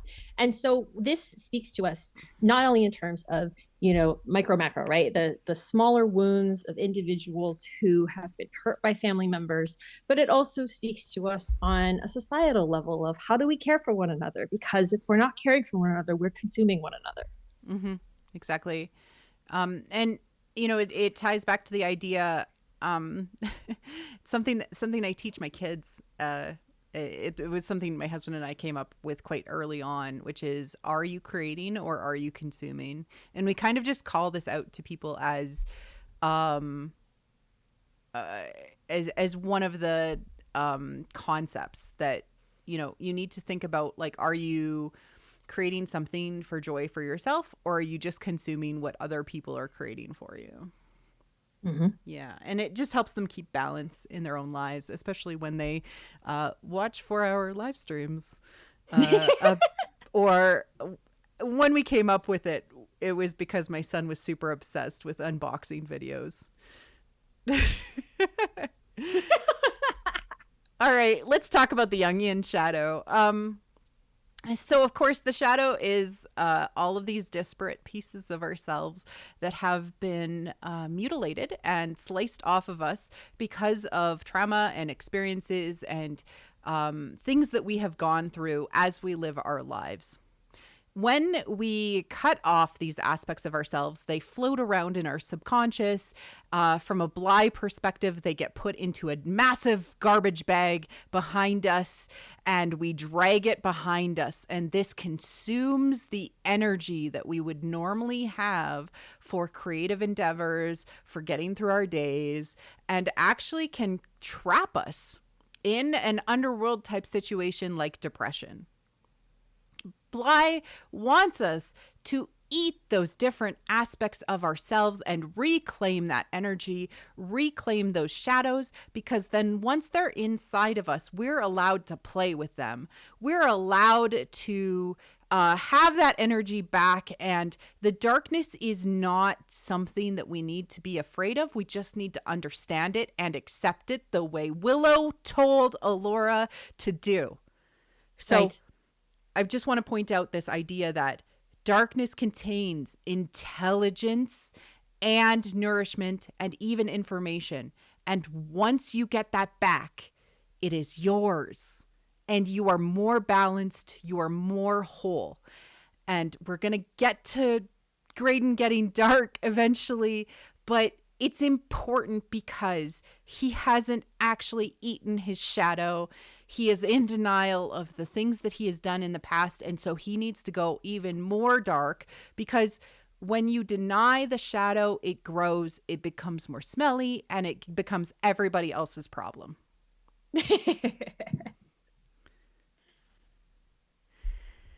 All right. The worm. Okay, so the worm is just the symbol for the shadow. In here, a great shout out to Izzy on Twitter, who pointed out that she actually spotted the world egg, which has the serpent wrapped around it. I'm going to explain that symbol momentarily. You can go way, way deep into the symbology, and we might eventually. But this is really important because there's a few things I just want to call out visually that are happening within the show. The world egg is Allura, and the snake around it is the creative energies that we must become in union with to have a different future than we are proposing. The worm is disconnected from its tail. It is not a life cycle. So in so many ways, Allura and Graydon need to eat the worm, the darkness of the world. So this is just really, really, really important that we talk about it and start to have these conversations on Twitter and, you know, and the Discord and like in your own lives. This is a seed by which we can say, are we understanding that if you don't have a full life cycle, you are just alive and then you die spiritually and you stay dead. That is what's being said. So when you end up falling for the worm, you are staying in the underworld. You are staying as a villain. There is going to be a way to come back from that.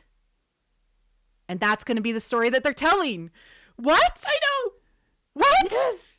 What? Willow. Renew Willow. I'm so excited. Exactly.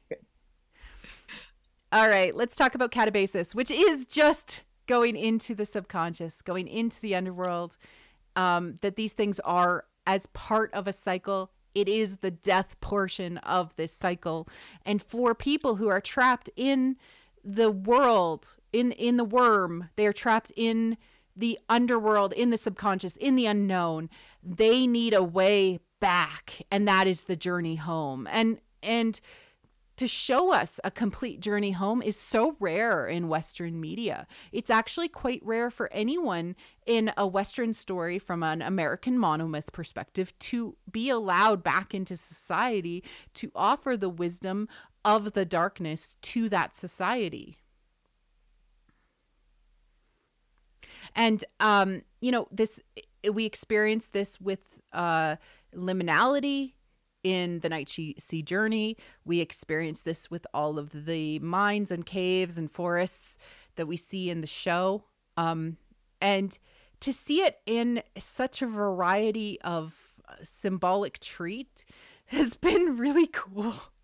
Yeah, it was really amazing. I mean, I thought it was so funny when you were saying that Kyle was like, why are they going to the underworld so often in this show? And he's totally right, because they do. But it's cool that they show it in so many different ways. And I do think it's kind of funny, especially some of the ways that they showed it. I'm thinking notably of episode 3 with the Dark Forest. People were so confused because they were really, up to that point, even though it's fantasy, everything had been presented in a fairly literal way. The journey they were going on was actually the journey they were going on, and the place they need to get to was very distinct and all this other stuff. But once they, they kind of collected all of their allies, and they had Willow with them and everything, and they really get going. And, we talked about on the show the fact that Allura needed a separation from Willow in order to really start to interrogate her own beliefs about herself and who she really was, and really try to understand that. So she needed to go into an underworld, and she needed to go by herself. Mm-hmm. So her journey into the forest and her meeting with Hubert and Anne was really critical for her. And I think that because it was so psychological, there were some people in the audience who just didn't understand it really, and understand that that's what it was this journey into her psyche. But it was very cool the way they showed it. I'm still obsessed with just the way that whole sequence is lit and edited and everything. It's so smart because it was Snow White, but Allura. It absolutely is. Oh, so good. Mm-hmm. Yeah. All right. Incredibly cool. This relates to catabasis because although you can go to your lowest point, sometimes you aren't actually transformed. And this, of course, was from Sarah Maitland, this quote. We use the word cocoon now to mean a place of safety and escape. But in fact, the caterpillar, having constructed its own grave being important here, does not develop smoothly, growing wings onto its body first, but it disintegrates entirely, breaking down into organic slime, goo, which then regenerates in a completely new form. It goes in as a child into the dark place, and it is lost and emerges as a princess or proven hero. The forest is full of such magic, and in reality and in stories. So this we used in reference to the Dark Forest because it's such a delicious quote, but it can apply to when you finally are consumed by the darkness and are broken down into your disparate portions and experience a full ego death the way that Borman does in The Shadowed Sea. And he says, I'm nobody. Yes. And from that point, you experience a true apotheosis with your interconnection with the world and what you need to be then. Estes, Clarissa Piccola Estes talks about collecting the bones and singing to them. And you basically need to recollect yourself. We talked about remembering. We talked about repiecing yourself together. And that's what this is. You are in the experience of a transformation. And we see so many excellent examples of this happening piece by piece by piece in this show for each and every single character. What the hell is this show? What is this show? Hey, we held off pretty long. I thought we made it a good ways in. But yes, what is this show? It just shows we are being reborn. They show the reborn. It's so good. It's so good. It's so good. Ugh, I love it so much. We have to reclaim the ancient wisdom that is in our bones so that we can be reformed and live again. Mm-hmm. So if you want to grow your wings, you got to be slime first. Yeah. or worm goo. Worm goo. The lap of the goddess, which of course we talked about, was a return to safety, or the womb, or in yonic symbolism in Indian sacred stories, it is literally the vagina. It offers rest and allows you to tend inward. It can be the dark goddess if that's what you need to learn at that time, but you can transform within the lap of the goddess because it is a womb-like place. And so, it allows you to collect all of that creative spirit and reform the way that you need to form. It's a gentler catabasis. That's what I call it. But it was really important in this show because, I mean, they dedicated an entire episode to the characters resting and celebrating and loving and reconciling, and rebirth, obviously, because, think of Graydon and his shave, everything. So they dedicated an entire episode to this. And so what I find so interesting about it is if you're purely focused on plot, you would not give as much time to this as they did, but they understood the importance for the characters and for the audience. Rest is important for everyone. It is important to take that step back, be in a safe place, and be able to sort through those things in your psyche that are ready to be reborn. Something I want to say about this that I think is so fascinating. Mammals, when they are ready to give birth, will typically only go into labor when they are in a place of safety, when they're comfortable, when it's dark, and this includes humans too. People will typically seek out almost a womb-like place in order to give birth safely and comfortably. And so what's interesting is that we see this in the literal birth process as well as in a psychic rebirth, which is you need the place of rest and safety in order to birth anything. Yeah, and including your own spirit and yourself. So self-care is important. Exactly. Too long didn't read. Self-care is important. Yes. All right, thirst and desire. Wow, this was a deep theme that developed way late in the season, but it was powerful with how Lily, or the hot crone, treated Eric. But also everybody was so thirsty. They were.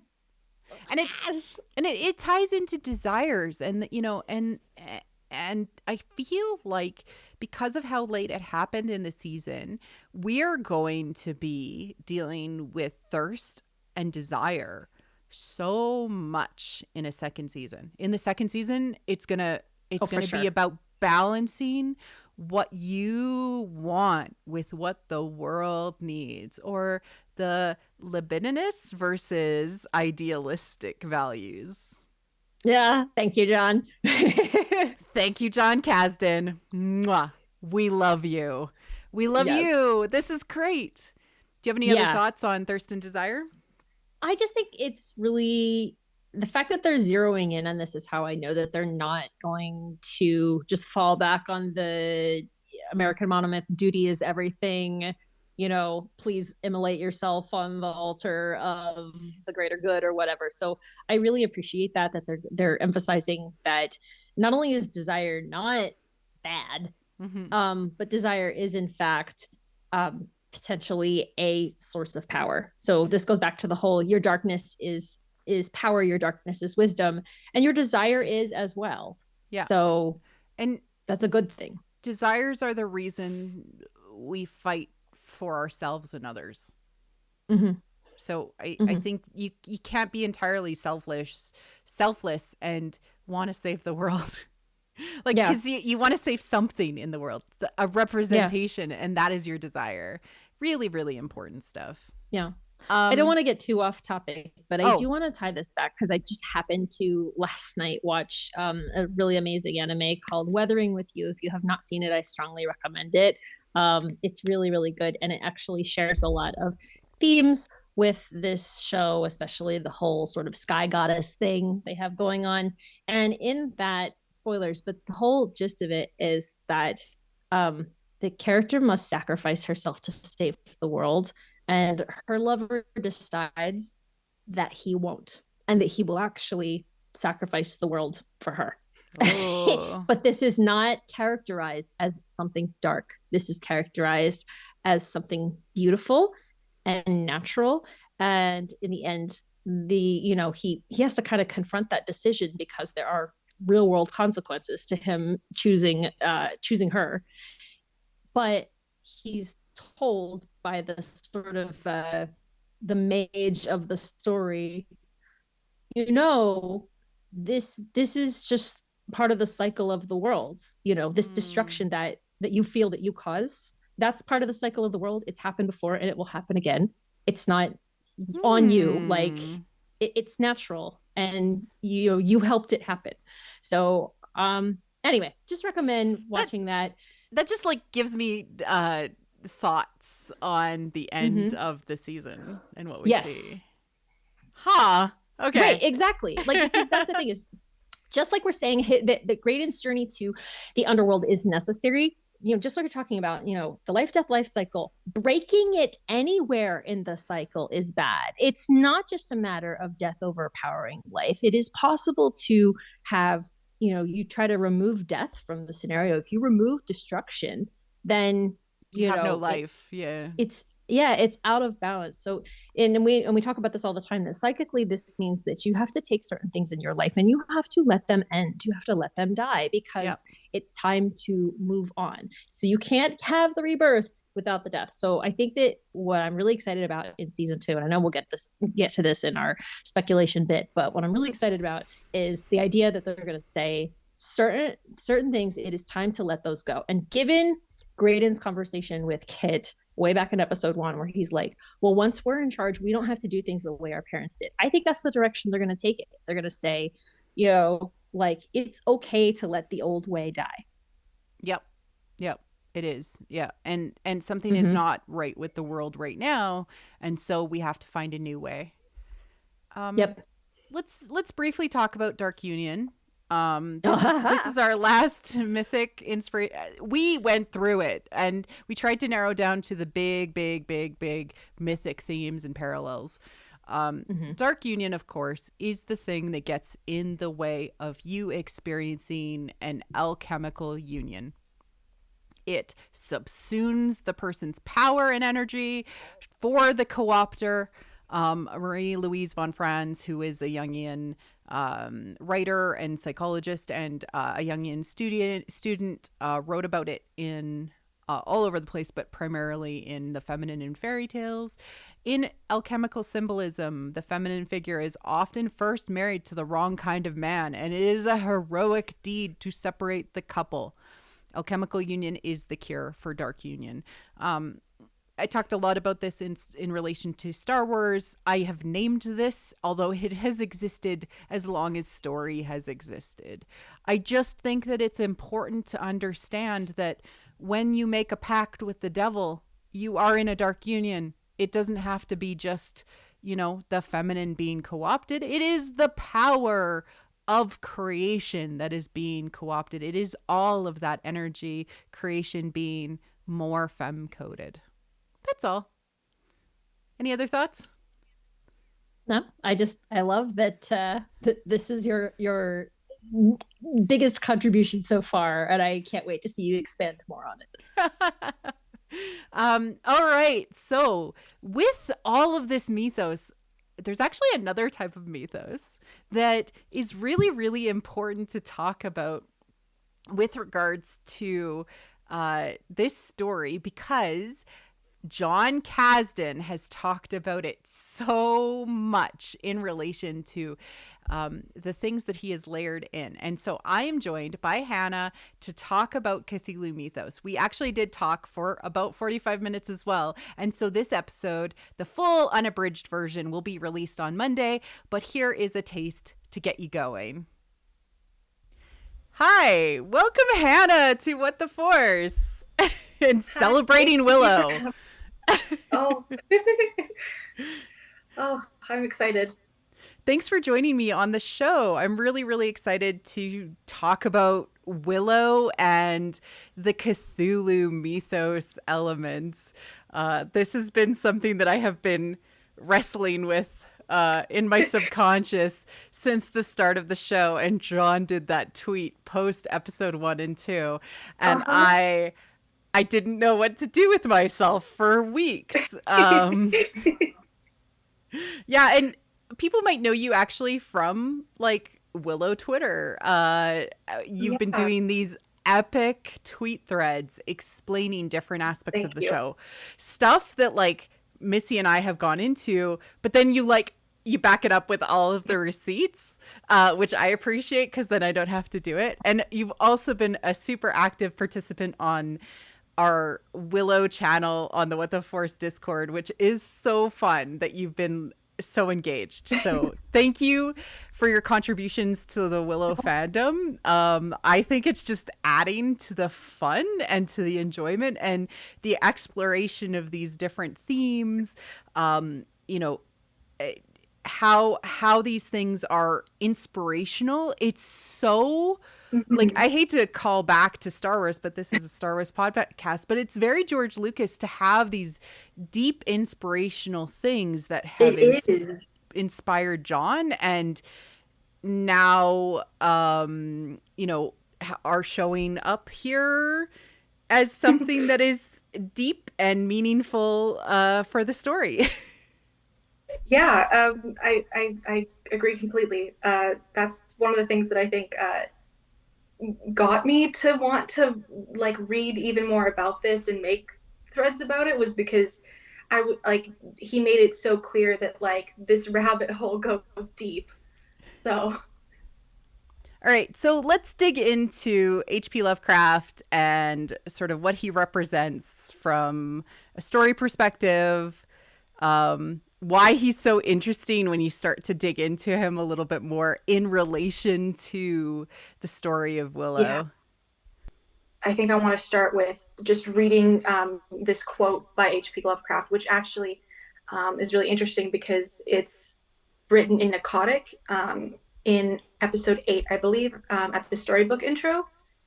So, the oldest and strongest emotion of mankind is fear, and the oldest and strongest kind of fear is the fear of the unknown. And this quote comes from the Supernatural Horror in Literature, which is an essay he wrote, which basically goes into why horror is a legitimate genre in literature that should be taken, you know, seriously. Mm-hmm. It's not just sort of like a pulpy, you know, it's a genuine thing that's important.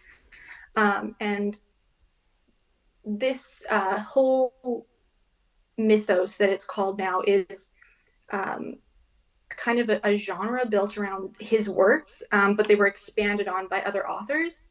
And it's horror, but it's often mistaken as being nihilistic and can often be identified as existential, but Lovecraft didn't actually consider himself a pessimist or an optimist, but something he would call a cosmic indifferentist. So essentially, the belief that we were like sort of insignificant in the greater perspective of the cosmos and everything that it encapsulates. This is the tweet that John actually referred to, talking about Cthulhu mythos being used, and also in an interview he confirmed that it's not just a small amount, but also a large, it's not little, it's deep. And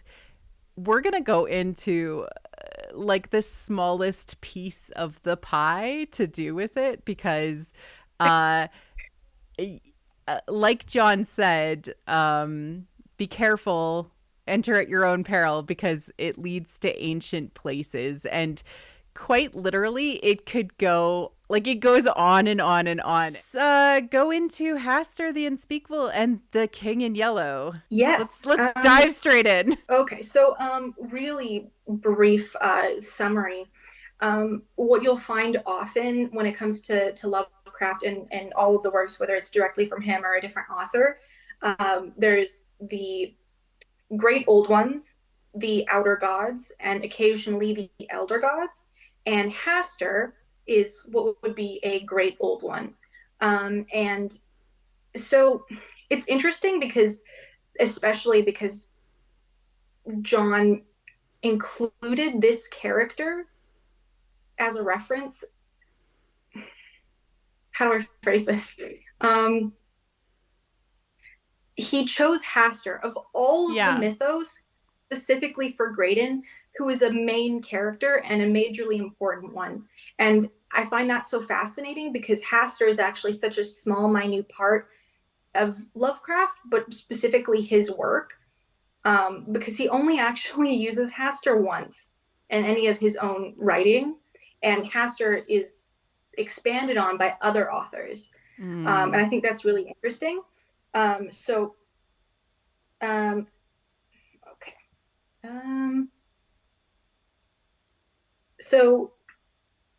where Hastur originally comes from is a couple of short stories by Ambrose Bierce, who was a large influence for H.P. Lovecraft. So that would be Heta the Shepherd and an inhabitant of Carcosa. And essentially that's where we learn of Hastur, who is a god of shepherds. So the shepherds worship him, and he's essentially a benevolent god. And then in the other short story, we learn about Carcosa, which is this city of the undead, essentially.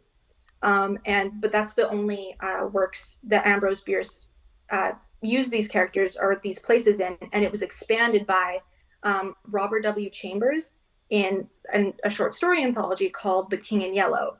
And this is where really most of Lovecraft's inspiration came from, because this is a horror anthology.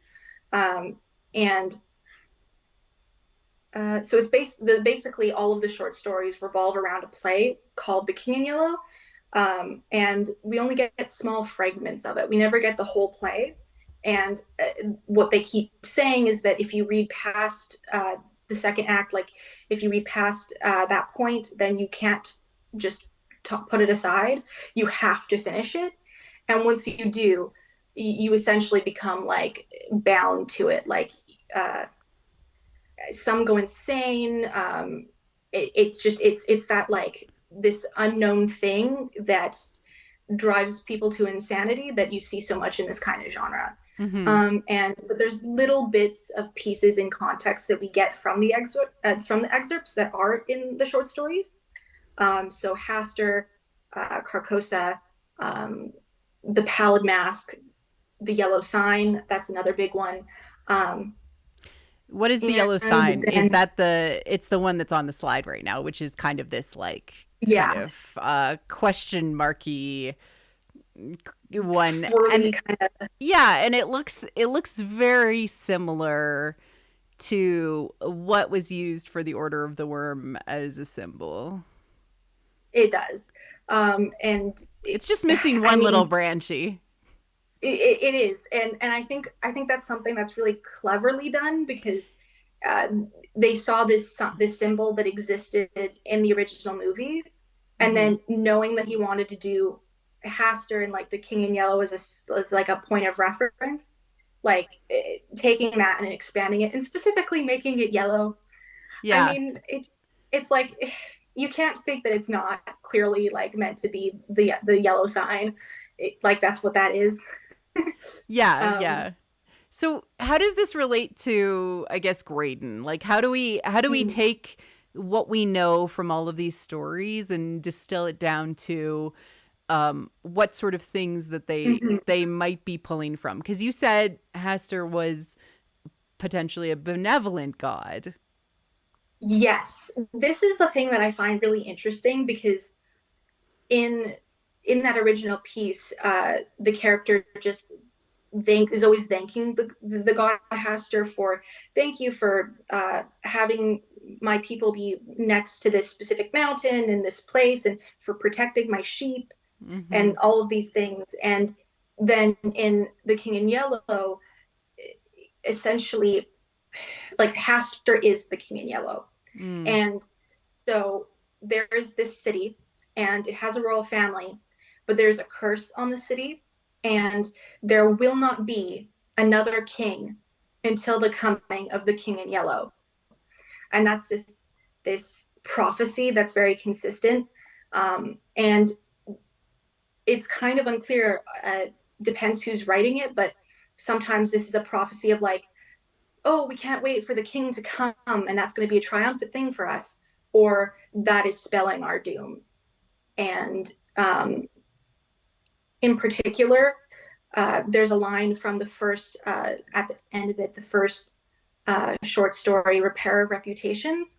At the end of it, it says, you have seized the throne and the empire. Woe, woe to you who are crowned with the crown of the King in Yellow. Interesting about the Pallid Mask specifically is because it's the concept of that is centered around like a big reveal. Like because the character is requested in the story to remove his mask, and he's like, I'm wearing no mask. And they're like, what? And it's like an excerpt that's like hinting at this like shocking thing. But I think for Graydon, what could be an interesting similarity to that, if not a direct reference to it, would be like just simply revealing like this elusive character that we don't know who they are. They're just wearing a mask and a cloak or whatever. And then big reveal, it's Graydon, who we thought was dead this whole time. What? Or Graydon having this darker persona, and then everyone being like, no, this isn't Graydon, this isn't you. And then like he explains to them, no, I am this thing. It depends on the execution, but yeah, I also think that there might be a chance that him being reborn in the Wormland without scars was him taking off his baby Graydon mask. I've just so much mask possibility for sure. And we've talked a little bit about Graydon literally being the worm, or the heir to the King in Yellow, or how that's going to work. And I'm just curious about what your thoughts are on like what the worm is, in terms of, is he going to be like do you think, because I've looked at it both ways, like, is the worm the original King in Yellow and Graydon's just the heir to the King in Yellow, or is the worm something completely different and Graydon's going to usurp him? Oh God, I go back and forth so much because of the iconography that we see in the show. Like, there's an Oberos, but it's not actually connected, so it's not actually a life cycle like you would hope to see. It means that there's an end times and there's no chance for rebirth. Willow prophecy tends to function on a level of telling the truth even though you don't understand it. And so like there's this idea that Dark Allura has put out there that's like, you know, you will sit with me at the head of all tables and help me bring my light to the world, or whatever. And that could like friggin' entirely be true, and we end up having kind of like a loving, benevolent death god and a loving, benevolent sort of light god and goddess, and you know, and then there ends up being kind of a cycle to the universe. The worm seems to have been there before Allura was even born, and that's why the Beth Morda and everyone was following him. So like the Fae of the Grove are all gone, and the worm, which represents not a complete life and death cycle, Right. but just like a everything ending sort of just thing. the end. Yeah. And then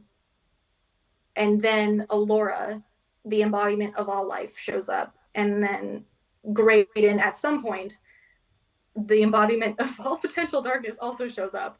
And this is another thing that I find potentially kind of mind-blowing, is because in the first story that Yog-Sothoth is ever mentioned in, the case of Charles Dexter Ward, he's used in an incantation formulae that involves the ascending and descending lunar nodes, the dragon's head and the dragon's tail. And often they're associated with a full it's similar to like an Ouroboros, like, but an entirely full one, like that is, and I went on a whole thread that like goes that is into, like, that is interconnected, or it's swallowing its own tail. Yeah, like, because the tail is often associated with light, because that is directly associated to Indian mythology. Mm-hmm. And I'm trying to remember their names. I can't remember the head. I can't remember the name of the head of the dragon, but the tail of the dragon is called Ketu, and Ketu, that word means light. And okay, so John, what are you doing? What are you doing to us? John, what are you doing to us? Yeah, I don't know, because then also Yog-Sothoth is like literally time and space itself. Yeah, like he is the gateway, right? Like yeah.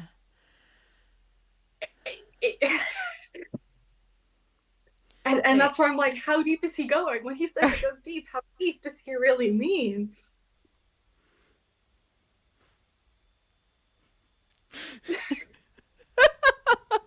Well, that gives us enough to talk about until they give us our season 2. So definitely. And that was just a sliver. Like that's the problem with this, is that there's so much to dig into, to understand. And Hannah, like there's so much. Thank you so much for reading so much over the last 2 months, and digging into it and doing your amazing tweet threads. And I'm sure there's another topic we're going to want to talk about on With the Force. Definitely. And how we think about Willow. Oh, this was so much fun. Thank you. Oh. Well, thank you for coming on the show, and cheers. Hello, and we're back. And isn't Hannah brilliant? Isn't she the most brilliant person? Yeah, we recorded a really long time. This was a pre-record just because of logistics and stuff like that. And yeah, the whole thing is full of goodies and way more speculation than I was able to actually get into in the short time, because we wanted to keep the live stream to a reasonable time. Say as we blow past the 2-hour mark.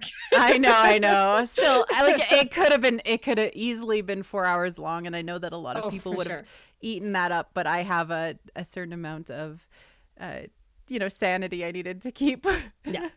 Mm-hmm. So we did receive some questions that we did want to answer and talk a little bit more, and we're going to dig into a little bit more speculation in this period of time, and then a little bit of time to talk about stuff, and then we will bid everyone adieu, because this has been a joy. But let's get into the first question, which I'm actually just going to get to be big, which is Susan. I'll probably be a few minutes late, but I'll be there, and she is in the chat, so I saved this for the end, of course.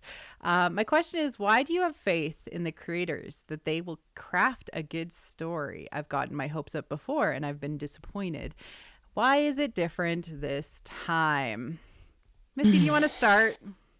Yeah. I mean, I listen on the first thing I want to say is, of course, we understand. Yeah. We have also been disappointed recently on more than one occasion. Yeah, and there's always something picking at that wound too. So I totally get it. I think that what makes this different is this show really wears its heart on its sleeve. It really, when it repeats the motifs that it does over and over and over again, and when it puts its themes directly into the text, love is the greatest power in the universe. When it does those things, you need to accept your darkness, Alora. Right. Yes. Yeah. And it delivers on the promises that it has been making all season.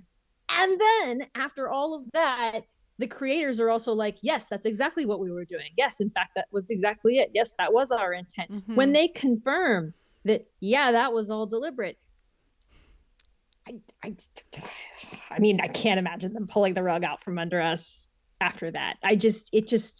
Because they're doing it on purpose. It's not accidental. They understand the symbols they're using. They understand these patterns and how this fantasy story, what it means to people in their real lives. Yeah, exactly. And so, that all comes from something that I pulled specifically to answer this question, which is not many people are aware of this. And I know that we've discussed it a lot on Questie Twitter as well as on the Discord. But John Kasdan actually had cancer as a teenager. And he wrote this essay when he was writing for Dawson's Creek, and he talks about how he is not the hero of his own story. It is his parents who created a safe womb to protect him so that he could be healed. And some of you are aware, I tweet about it a little bit, but last year my son was diagnosed with a autoimmune disorder, and it completely changed our lives. And I have seen him go through a wide variety of emotions in relation to his own experience. And our goal as parents is just to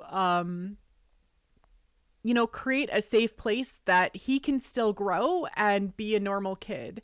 And knowing that this is the connection that John has to Graydon, to the story, and why he's trying to save himself in this story, I can't not trust.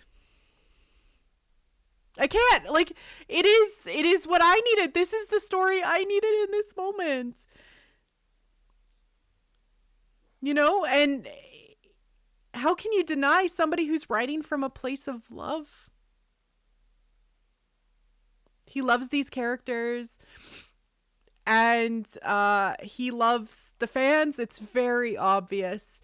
And he's trying to love himself through the story. Yeah. Mm-hmm.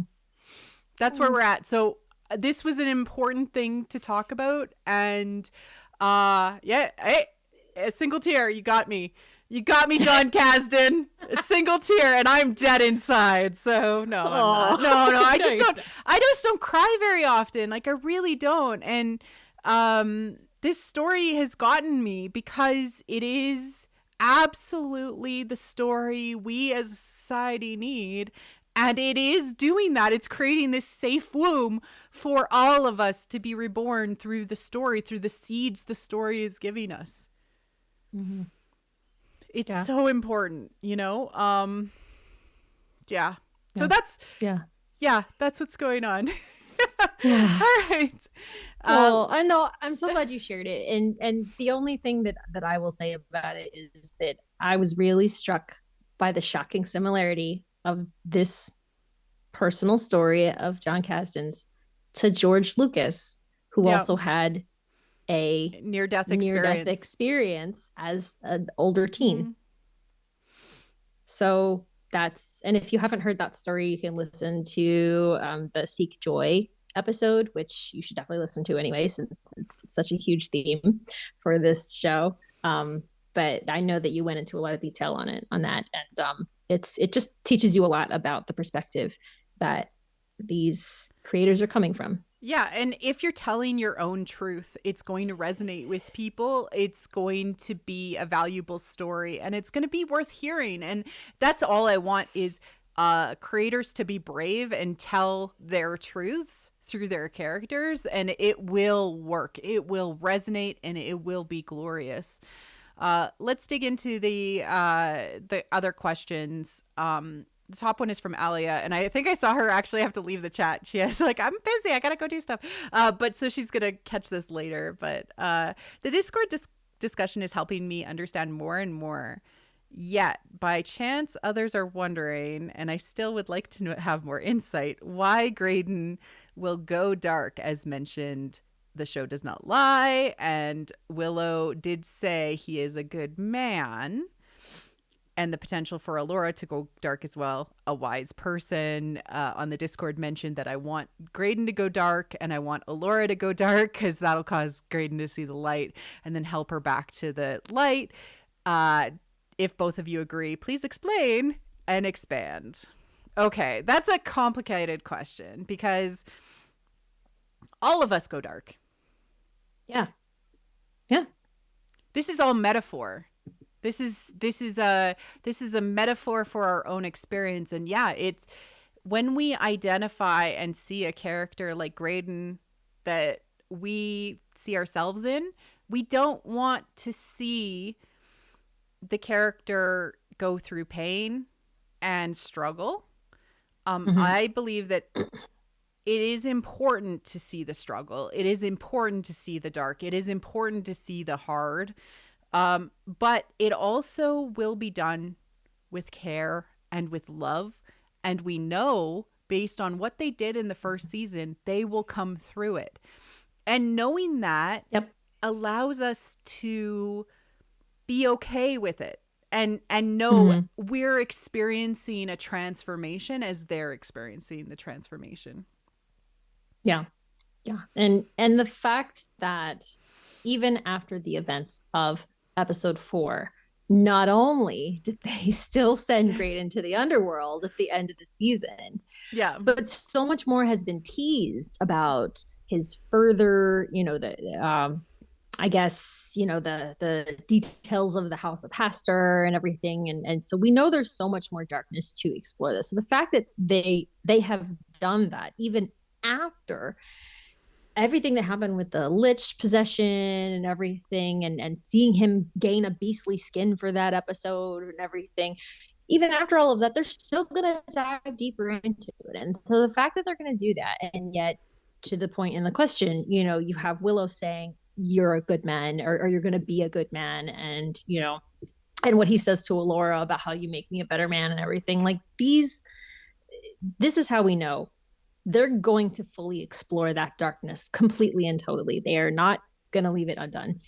And then they're going to come out of it. And this is going to be true for other characters, not just Graydon, because Kit, for instance, Kit is coming out of this season victorious, but we've heard through interviews with John Kasdan that, in following seasons, Jade is really going to want to start to take her place among her family, among the Bone Reavers, Stormtrooper Rebellion, Bone Reaver Rebellion. Yeah. And so because of that, we know that that's going to cause a lot of issues. We also know that Kit, while she has made her journey from maiden to hero, she isn't a queen yet. She's still, retrieved Eric because it's what she wanted to do for herself, which was a good thing and it was correct. But she hasn't yet taken on the responsibility for her kingdom and for her people yet, and come into community. So that's going to have to happen for her. And for her to do that, she will need to also confront her darkness, again, probably through some sort of separation from Jade,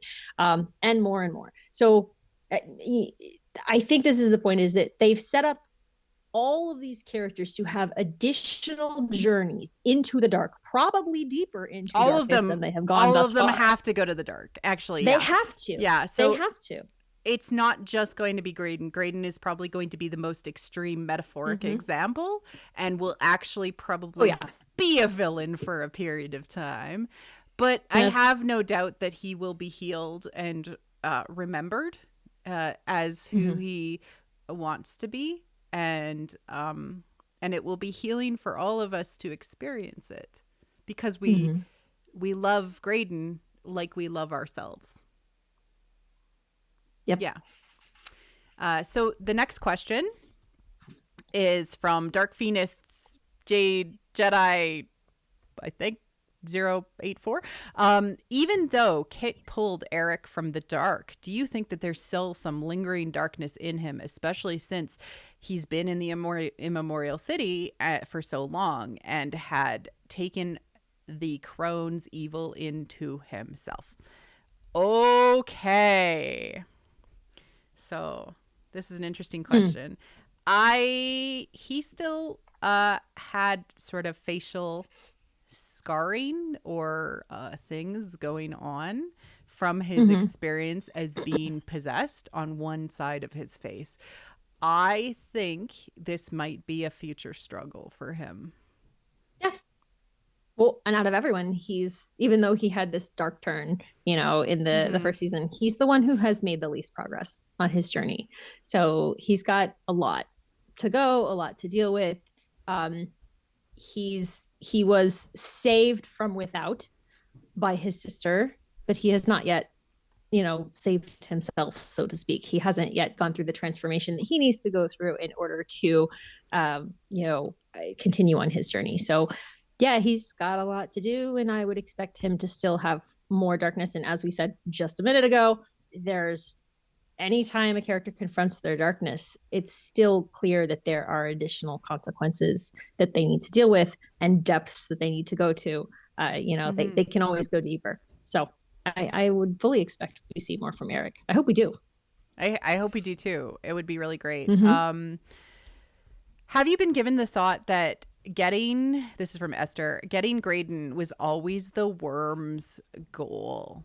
He was targeted since childhood. He has had the potential for magic, unlike Eric, who is still only a sword wielder after the corruption.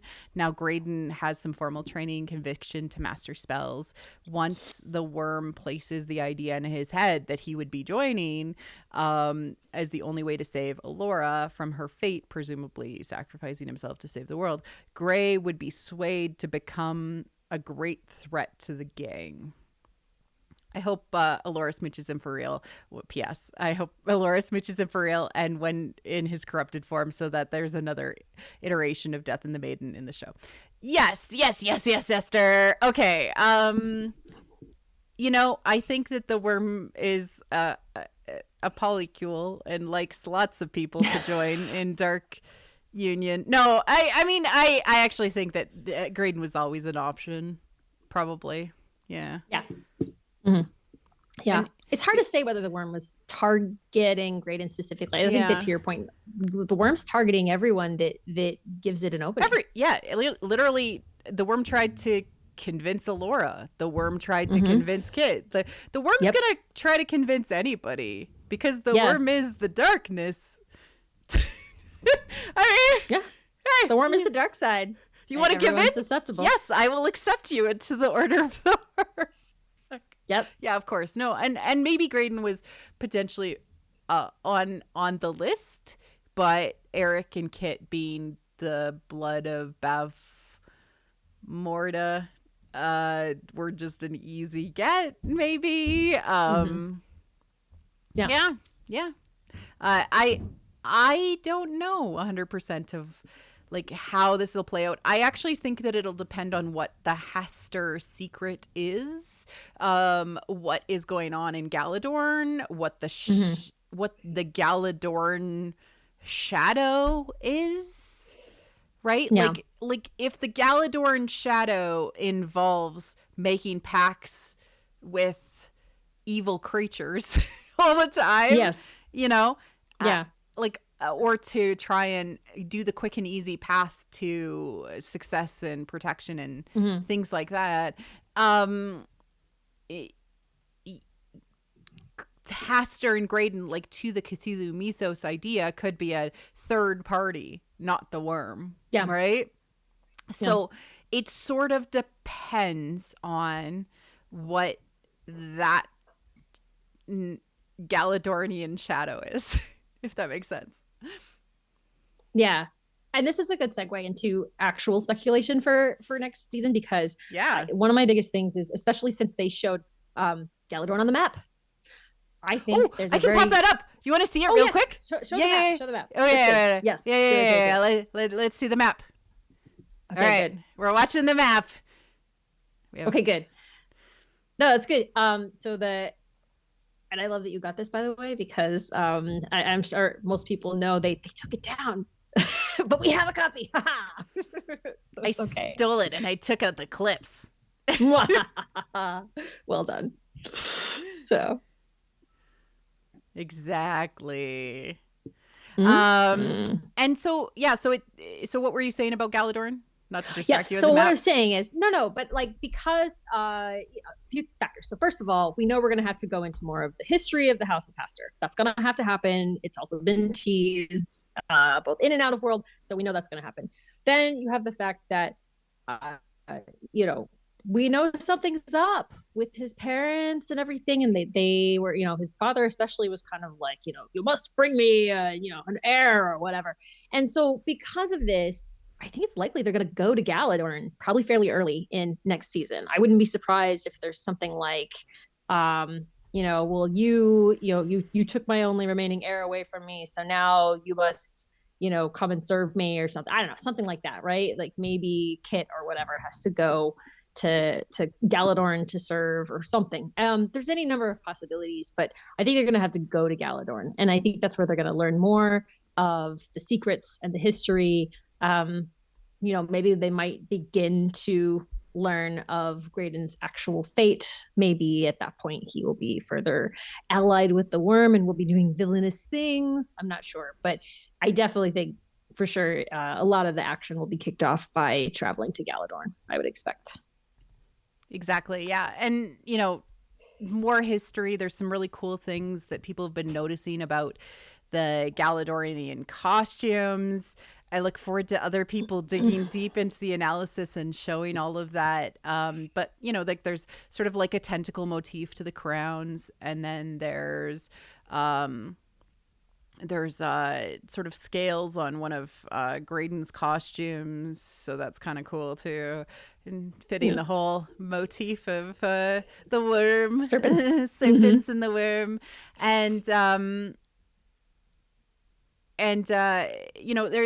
It really just depends on what the question mark is about Galadorn. Yeah. For sure. Are there things that you want to see in next season, Missy? Like, are there things that you're like, yes, I absolutely need to see XYZ to be happy?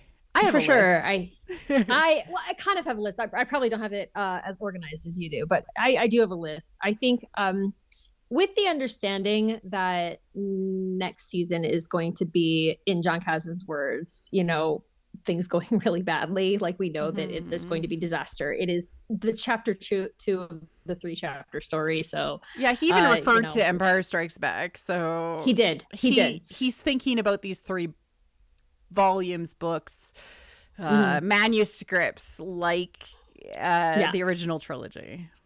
Exactly. So with the understanding that that's going to happen, and therefore many of the things that I'm excited to see are realistically probably not coming until volume 3, I can think of things that would reasonably fit into next season that I would be excited to see. Even though I'm really delighted to see Graydon go super dark, and I think that's going to be really hot. Yeah. Give it to us. I'm so excited.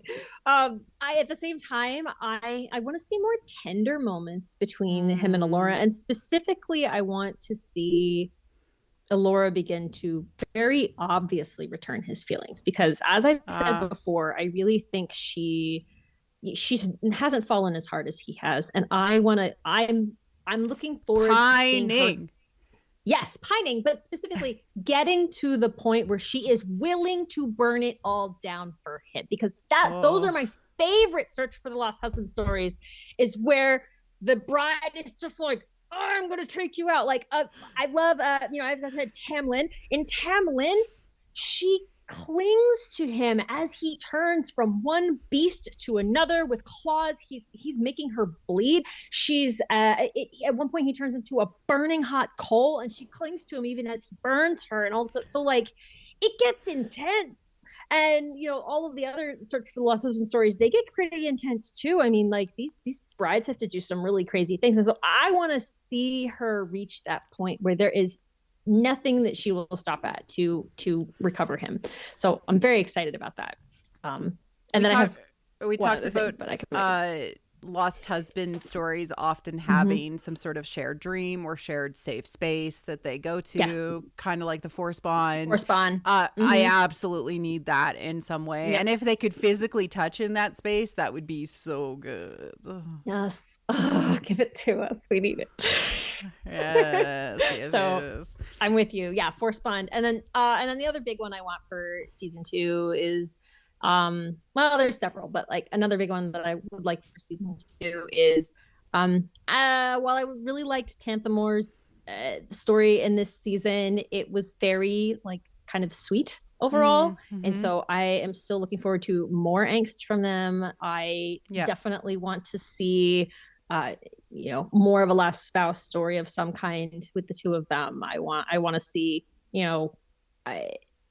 not just fluff. Fluff is great, and I'm here for it. And I think that everyone deserves a fluffy romance.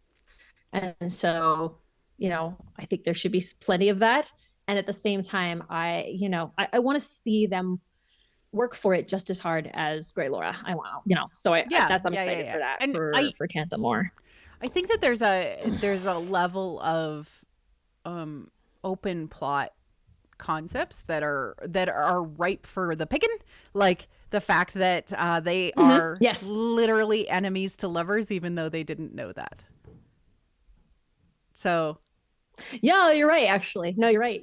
Yeah, right? So there's a lot they can do with that for sure. So they're on opposite sides of a conflict, even though they weren't aware of that.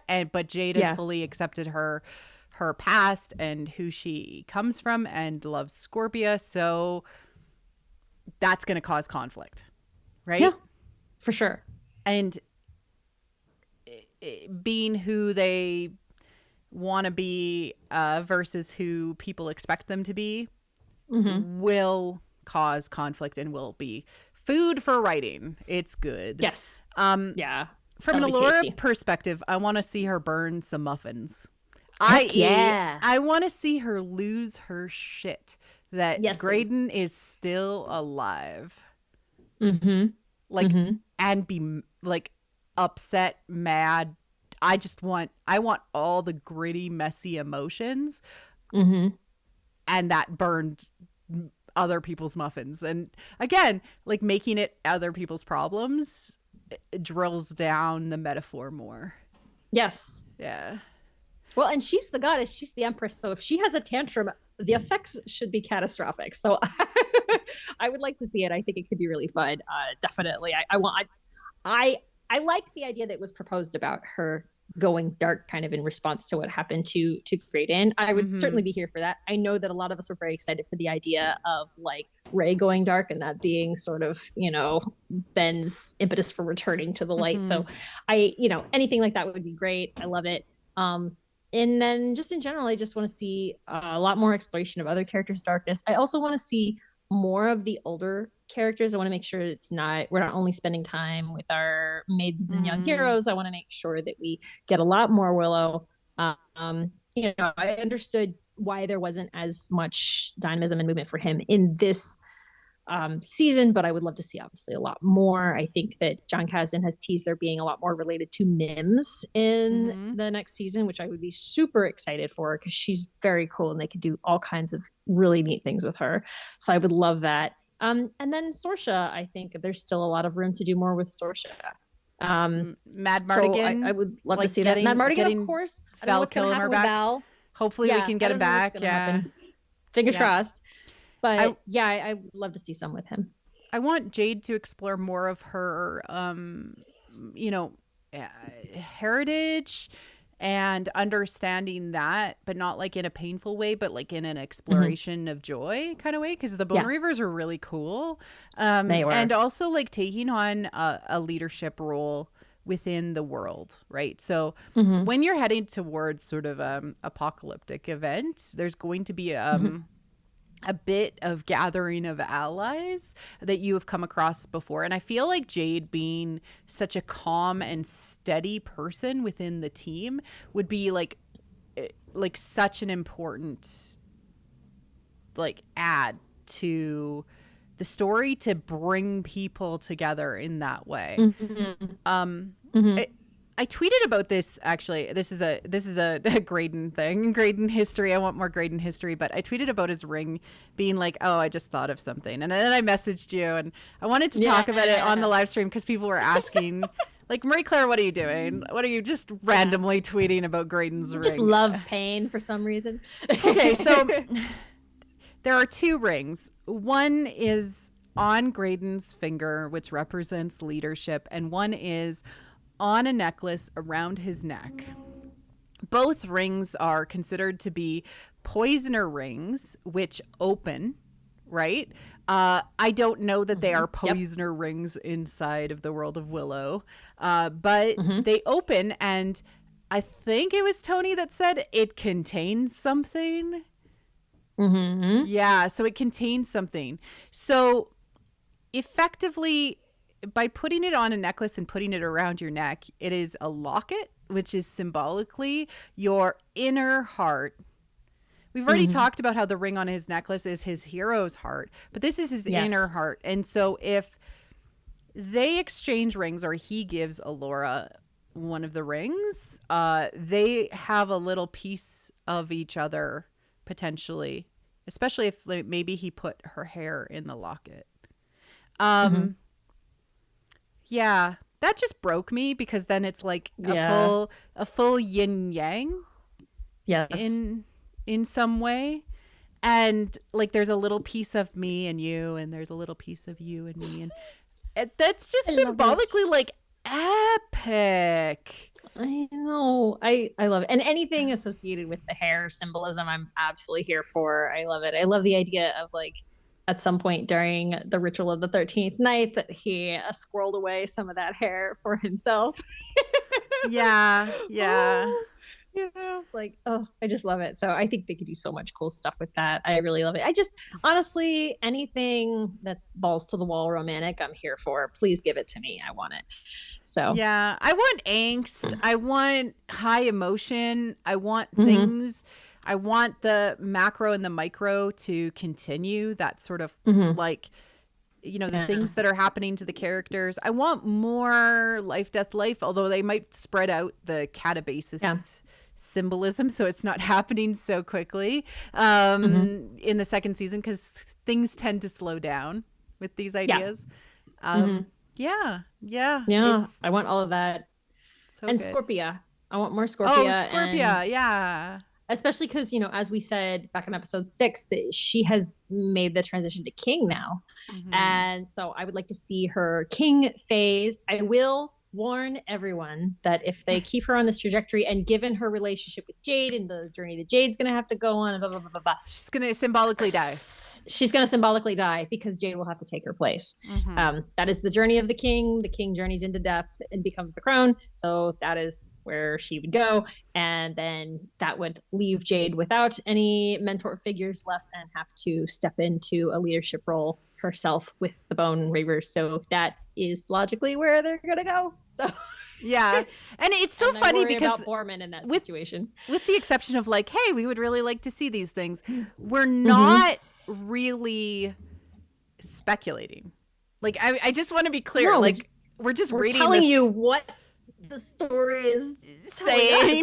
Yeah. Like it's not like people are like, oh my God, you're really good at guessing what the story is going to say. I'm like, no, we've read too many stories and we know what they're saying. Yeah. So it's very, but what is really interesting for me, even though we knew so much of what was going to happen just based on reading the story correctly, it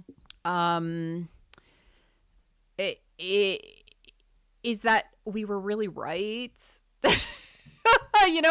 and that it's very obvious that John Kasdan and team have read stuff like this, and yet it's still enticing, it's engaging to see how they do it and what they do. And even though we know how they're going to do it maybe and what they're going to do, it's still wonderful and glorious to see it done because we love this. Our brains crave completion. Yes. Yeah. So I it doesn't matter to me that, it's possible we're predicting certain story beats. I don't care. That's fine. I'm still really looking forward to the show. And I also don't mind being wrong. Like, we were wrong about a handful of things this year, and this season, and that's fine. I love what they gave us. I'm not bothered at all. But to your point, it's like, it's not so much predictions. It's not so much speculation. It's just saying, well, based on the story they've been telling and the symbols that they've laid down, this is the logical progression for the story. So we'll see. Yeah, it's sort of like reading music. It's reading symbolism and reading mythic story is like reading music. You're like, if they are telling this kind of story or this kind of motif in a musical sense, it will progress and finish here. Yeah.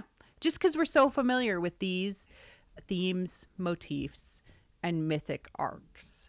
And now you are too. And we're trying and like part of our goal was just to just chat about it and understand it, and we were digesting this because it's a meal. It's a buffet with a crepe station and a omelet chef, and like that's a very Canadian thing for you to say. Well, that's okay. I'm teasing you. Good. I love it.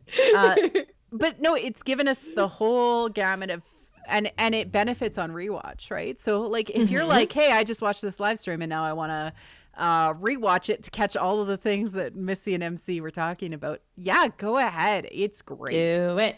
Do it. And you'll be like, and once you see these things enough, you start to recognize them in yourself and you join in the conversation and you're like, hey, is this the thing? And I love that so much. It's why I started podcasting, was to increase the conversation about storytelling in this way.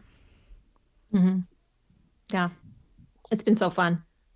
Any other further speculation or thoughts or things you want to see, Missy? More Kenneth. I saw some people in the chat saying more Kenneth, and I'm going to add my voice to that. More Kenneth. Yes. Kenneth! I want to see him back and healthy and have a mate. So yeah, I know. Yeah. He needs a Kenneth. Kenneth needs a mate.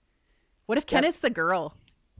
That would be so funny. Oh my God. Actually, I kind of want Kenneth to be a girl now. Let's do it. Yeah. Like, cause sometimes you're like, I didn't know the sex of this weird mudmander, and it's actually Kenneth's actually a girl, and then Kenneth, they get a mate. Yeah. Wait. Let's do it. And the story doesn't lie to us. And Borman did say they mate. So they gotta. Kenneth's got a mate. What if Kenneth has babies? Baby mudmanders. Little mudmanders that are really, really cute. Yes. I need it. Creature Shop, hook me up. Let's go. Mudmander babies. Mudmander babies. Yes. Oh my God, it's gonna be so fun. Oh my I God. can't wait. Oh wait. That, and then because Graydon is absent, Borman is like babysitter to all the Mudmander babies. I need this. I need it. I know.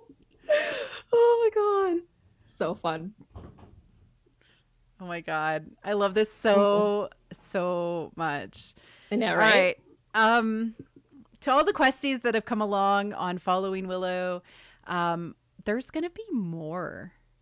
Yeah, so not just the episodes that I had to cut like the segments I had to cut short for the live stream, but there's more stuff coming, and I can't talk about it until it happens, but I'm sure Missy will also be back to talk about things that we're super excited about. But I did want to tell you that there is going to be more, and that I'm in so much love with Willow and what it's given to us. And that just makes me want to spend my energy that I have gotten from Willow on it.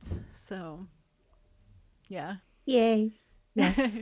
So thank you, everyone. We've really appreciated you. Oh yeah, and we're going to be discussing the documentary. People are calling that out. Yeah, we're gonna record on that. Yes, absolutely. Yeah. So, for sure.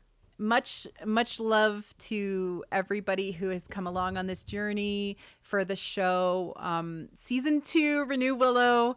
We absolutely need it. And this live stream was just a celebration of what we were given. So thank you, Missy, for joining me for season 1 and all of this fun and all of your contributions. You are so amazing. I learn so much from you every single time. And I feel very lucky to have you as a co-host for this. Oh, thank you. Well, I really appreciate the invitation, and I'm glad you are willing to squeal about fairy tales with me every week because it's like my favorite thing to do. So thank you. It was fun. Thank you, everyone. And yeah, more to come. This isn't the end. And we love you all. Cheers.